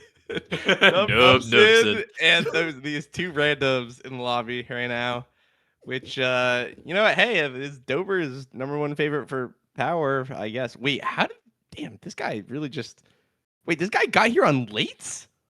Hold on, wait, what? That's soulful. That's but the first since I got here, the first soulful comp I have seen so far. We got two lates and just a random ass front because we know we should probably have one because there's gonna be so many fronts anyways. You know, just a little bit of insurance, but you love to see it. But I will say, with the two lates in the lobby, there are still a ton of fronts to get through. And when your position requirements are in like the 6 to 5 range, even though there's only we got fronts in the back, they're too far back. They'd be a little bit scary. But only one of them is probably gonna be in a super good position for the majority of this race. I'm very curious to see. I mean, this is the guy that's taken out a few good players to get here, so I think definitely the X factor between the two lates as well. Maybe it was Sky that just took it through, but I don't know. We'll see. It is a bit brutal out there up front in Carat Clash. That being said, obviously Fantasy and Cat Bomb, no slouches in their own right. Cat Bomb again as well. Very, very good player in Fantasy, also very hungry for their first Carat Clash win. So we'll see who ends up getting through. See if our hero Nubson can overcome. Yeah, Nubson can overcome his two villains. Yep, and we're just about to be starting off. Yeah. All right, and we're off. And I would like to point out, we're gonna probably see like a flash by on all the green skills. This Satono Diamond do got the right-handed Course Menace and the firm Course Menace, both of them actually. That's like a pretty disturbing plus 150 stats, I believe power and speed, which could just be why both these players have opposite Satono Diamond. Just run faster than everyone else with the plus like 100 speed that you're getting from the two gold greens. But the front positioning is looking like a Saiyan Sky in the front right now. Keeps on like looking to move up with the corner out of proc. And Daiwa Scar is actually trying to push up just a little bit more bit. Oh, like I said, Kita-san is off. It's looking pretty comfortable. It's going to be a little hard for Saiyan Sky to actually overtake after we proc so many skills already. Yeah, and eyes on the Daiwa Scarlet as well to see if that Respondent Red Ace procs a little bit too early or if he gets a really good position.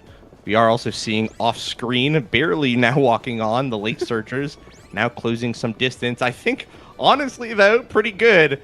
On pace for a win here in Carat Clash, usually, but we are going to see this victory cheer proc. This seems like a pretty damn good time for it. No responding red ace, but we are seeing the festive miracles as well. Yeah, the nice victory cheer proc here. It looks to just hold on to the front, and we are able to keep the angling scheming. And it's actually an Ogre cap to proc, moving past and beyond. The two lasers in the back forced to play no stopping me, while the pace Ogre steals away the moving past and beyond they were looking for. And things are looking rough for the late surgers. Keys on black in the front. Saint Sky trying to move up and catch it, but on the side is Christmas Ogre cap. But the pace chaser modifier is looking just quite enough. Moving up on Keys on, procs the straightaway spurt, or the straight recover, procs the straightaway, pace chaser straightaways, and takes it over Kita just near the end. And Christmas Ogre has taken another dub for CM12, as things should be. Yeah, it seems that Fantasy is the one to do it. Going to be knocking out Cat Bomb and Nubson. They're going to be taking their exits, unfortunately. Yeah. But Fantasy, really good showing. The 1-2. Nubson actually in the measure at Dover on 3. Close, but just not enough. Dude, it's so funny to me how Dover just couldn't proc your unique, and then Chris's Ogre cap. like after eating all the excels, like, oh man, what happened, man? It's actually something pretty interesting. You guys were saying, like, how did he get here with this composition? And versus all the other races we've watched where there has been a late surger with no stopping me and on your left and all these other skills, it's always one. And when it's just one, it's really hard to proc NSM. But if you bring 2 lates, they can hit NSM off of each other. And that's exactly what happened. That Dober hit NSM off of the other late. That's true. Like the notes are proc looks good. Just we weren't moved up quite enough at the end of the race, and just kind of fat lead to get through, which is just kind of way of the world when you're playing your backliners. It happens. Yo, shout out to Fantasy though. That's 2 Carat clashes in a row being in the top 3. Is consistency real? Nah. Yeah, Yeah, we can have this conversation right. We can have this conversation right now, Saya. You know, like on stream for the world to see. when the CMs aren't fucked up and evil back to back like a sprint CM into a dirt CM, I think consistency is pretty real. We've had 2, the giga long into a pretty soulful, well, not soulful, but into a pretty normal medium, right? So I think in that case, it is pretty easy to be consistent if you're good. And also, as Charles was pointing out, Fantasy has gotten platinum in every CM so far. So, holy crap! Impressive. No, Jesus. Yeah, he won all 12, which is that's pretty crazy. consistency. Couldn't win all 12 Carat clashes, I guess, but so evil. That's the thing, though. Carat Clash is like you gather all the people who just think of winning CM as like a stepping stone, you know? Like, that's like the bare minimum. Yeah, and then there's me and Cat Bomb who entered with 2 aces we made in 5v5, but Cat Bomb made it way further than me, so. But yeah, I mean, honestly, I would love to see him win the next 12 so he can have the little star next to the platinum title. That would be sick. Having just scroll down and it's just all 12 platinums with a star. Yo, Taupe, you gotta stop talking in Twitch chat. You gotta join the lobby. They're waiting for you. Most Ain't no way. Nah, it's okay. Chatting makes the world a better place, even if it's slowing down production. It's worth it. I haven't even looked at Twitch chat today. I feel like this is the most Christmas Ogre, this is the most Christmas, like, this is the most meta, Umas I've seen in this Carat Clash since, like, the Rimakinen. I feel like I've seen worse than this one. Oh yeah, just to explain something for the viewers, I saw it put in the Discord chat, but I don't know if it has been said out loud yet. But if Toph wins, it's over. If Fantasy or Luke win, then we keep going until one of them win twice. Yeah, so essentially Toph still has his 2 lives in the W limb, so he has to lose twice. So, yeah. But wait, speaking of that, Toph is looking for his twofer here, right? 'Cause Oh. he won the Yeah. And also, I'm surprised we didn't bring it up earlier. Yeah. this is also a rematch because in winners quarters, all the way back in top 63, Luke Skywalker beat Fantasy and Tempest. Oh So shit! Fantasy's climbed all the way out of the depths of hell. Wait, Toph also knocked out Skywalker as well. And now he's back. Wow, these guys. That is crazy. They back for They're blood. all out for blood, yeah. Yeah. Yeah, they're not left for dead. Yeah, I know. It's so easy. It's so easy. Yeah. Fantasy is back for blood. Yep. I'm feeling so. Zombie Army trilogy. Yep. Yeah, this is some real war thunder. All right, Destin, me and you. First race of Grands. Hey, this might be the only one. I don't know. Do you trust Toph that much? I mean, he hasn't lost yet. That's what we said for like other Grand Finals winners, and usually it doesn't end in just one. Yeah, but he beat Luke in winners finals, and Luke beat Fantasy in winners quarters.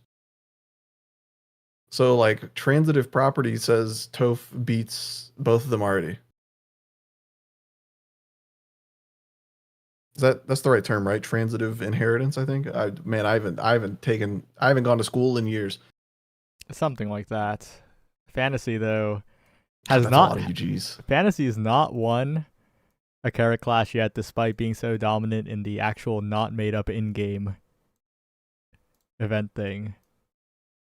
Yeah, I mean, I think honestly it just comes down to meta read, right? Like the CM is so different than Carat Clash. I think if you want like the best chance of winning it, you should make two different teams. I don't think anyone does. There might be a couple of people out there that make an entirely different squad just for Carat Clash, but the meta reads on the two are so different that it says something that he's able to be consistent enough to win all 12 CMs in a row and not even get like one unlucky loss to a 984 speed Manhattan Cafe. But or a 1000 speed Miami Top Gun. yeah. So to be able to have the consistency and the ability to read the meta on what people are going to bring, so you can make sure you have a win condition for every scenario. And then you come into Carat Clash and there's 9 fronts. It's just so different. Yeah. But when it's just Christmas Ogre and a bunch of Dominators, or in this case, Christmas Ogre and a bunch of front runners, because that is literally all three of these compositions.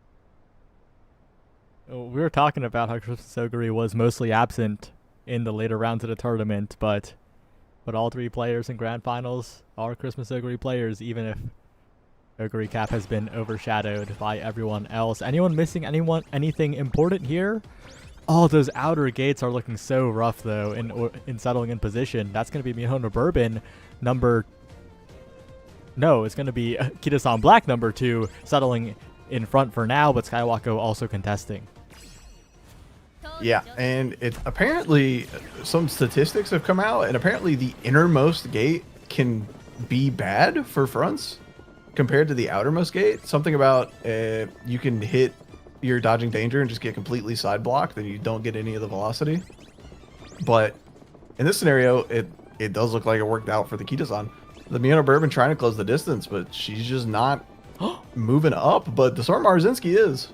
Yeah, Summer Marzinski still got a lot in the tank in terms of skills as well. We're going to see that Kiss for Courage soon, perhaps. There it is. Will she be able to overtake the other two front runners? And it's looking likely this Summer Marzinski looking to take the win for Toph. All he needs is one here. The other players cannot afford to let this Summer Marzinski get angling and scheming. And right now, it's number 4, Skywalker in front, but it's also the Christmas Ogres behind.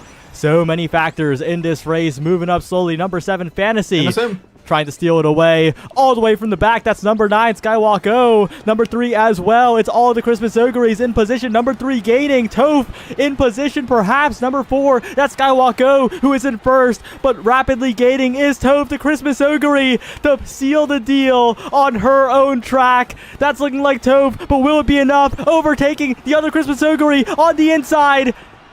And I think that's it. I think Toph just won it. Oh man, the Christmas Ogre was completely absent the entire tournament, and then in the grand final, she's like, I'm gonna make these motherfuckers remember who I am.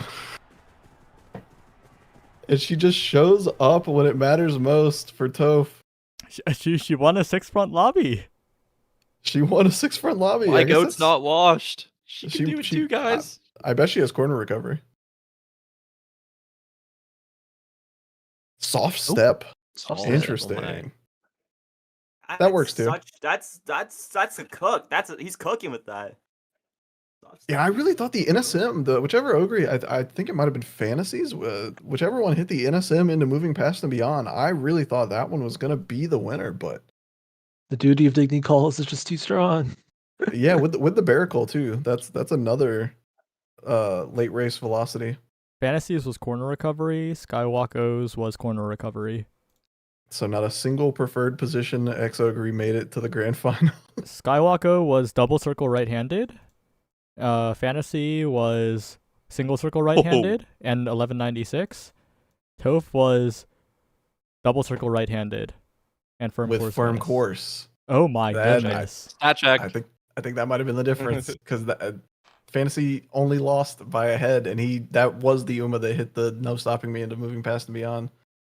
Just barely wasn't enough. That was a freaky lobby too. Like at the very end. Yeah. A lot of things were happening very quickly there.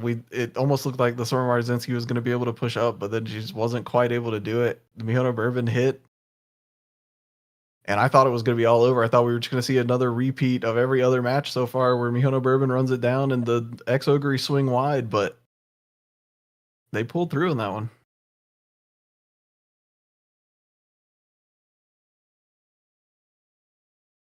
Well, that's our And, second ever it's an two-time SSM. winner.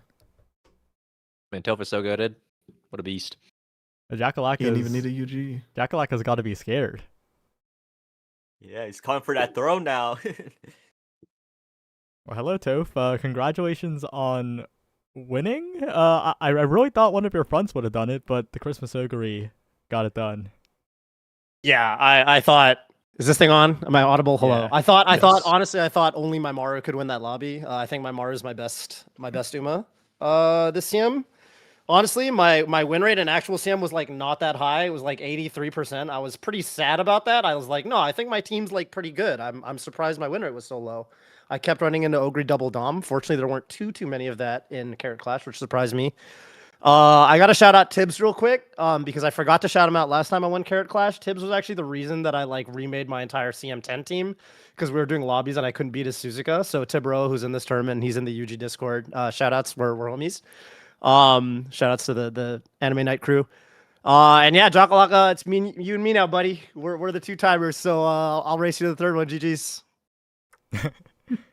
Yeah, and I guess in terms of meta read, did you like think about Carat Clash separately from CM? No, I just play fronts. Well, I guess you can afford to not think about it when you're a front player.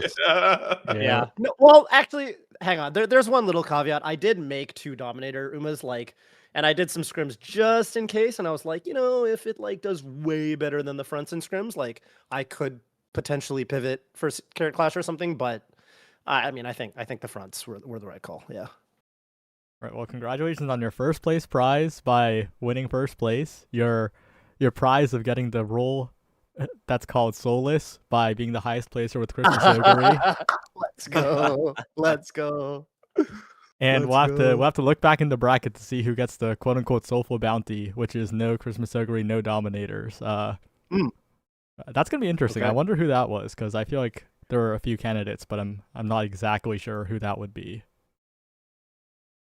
Capcom might be. I think that's the Tono Diamond guy. Dub. Nub Nubson? Oh, no, Yeah, that's Nub Dubston. Nub Nubson. Dub Dubson. Oh, yeah. Yeah. But yeah, anything else you want to say, Toe, before we end? No, that was super fun. Shout outs to Uma Park, Uma Party, and everything Saya and everything the gang's doing in the Uma Guide Discord. You guys are the best. Love you guys. Take it easy.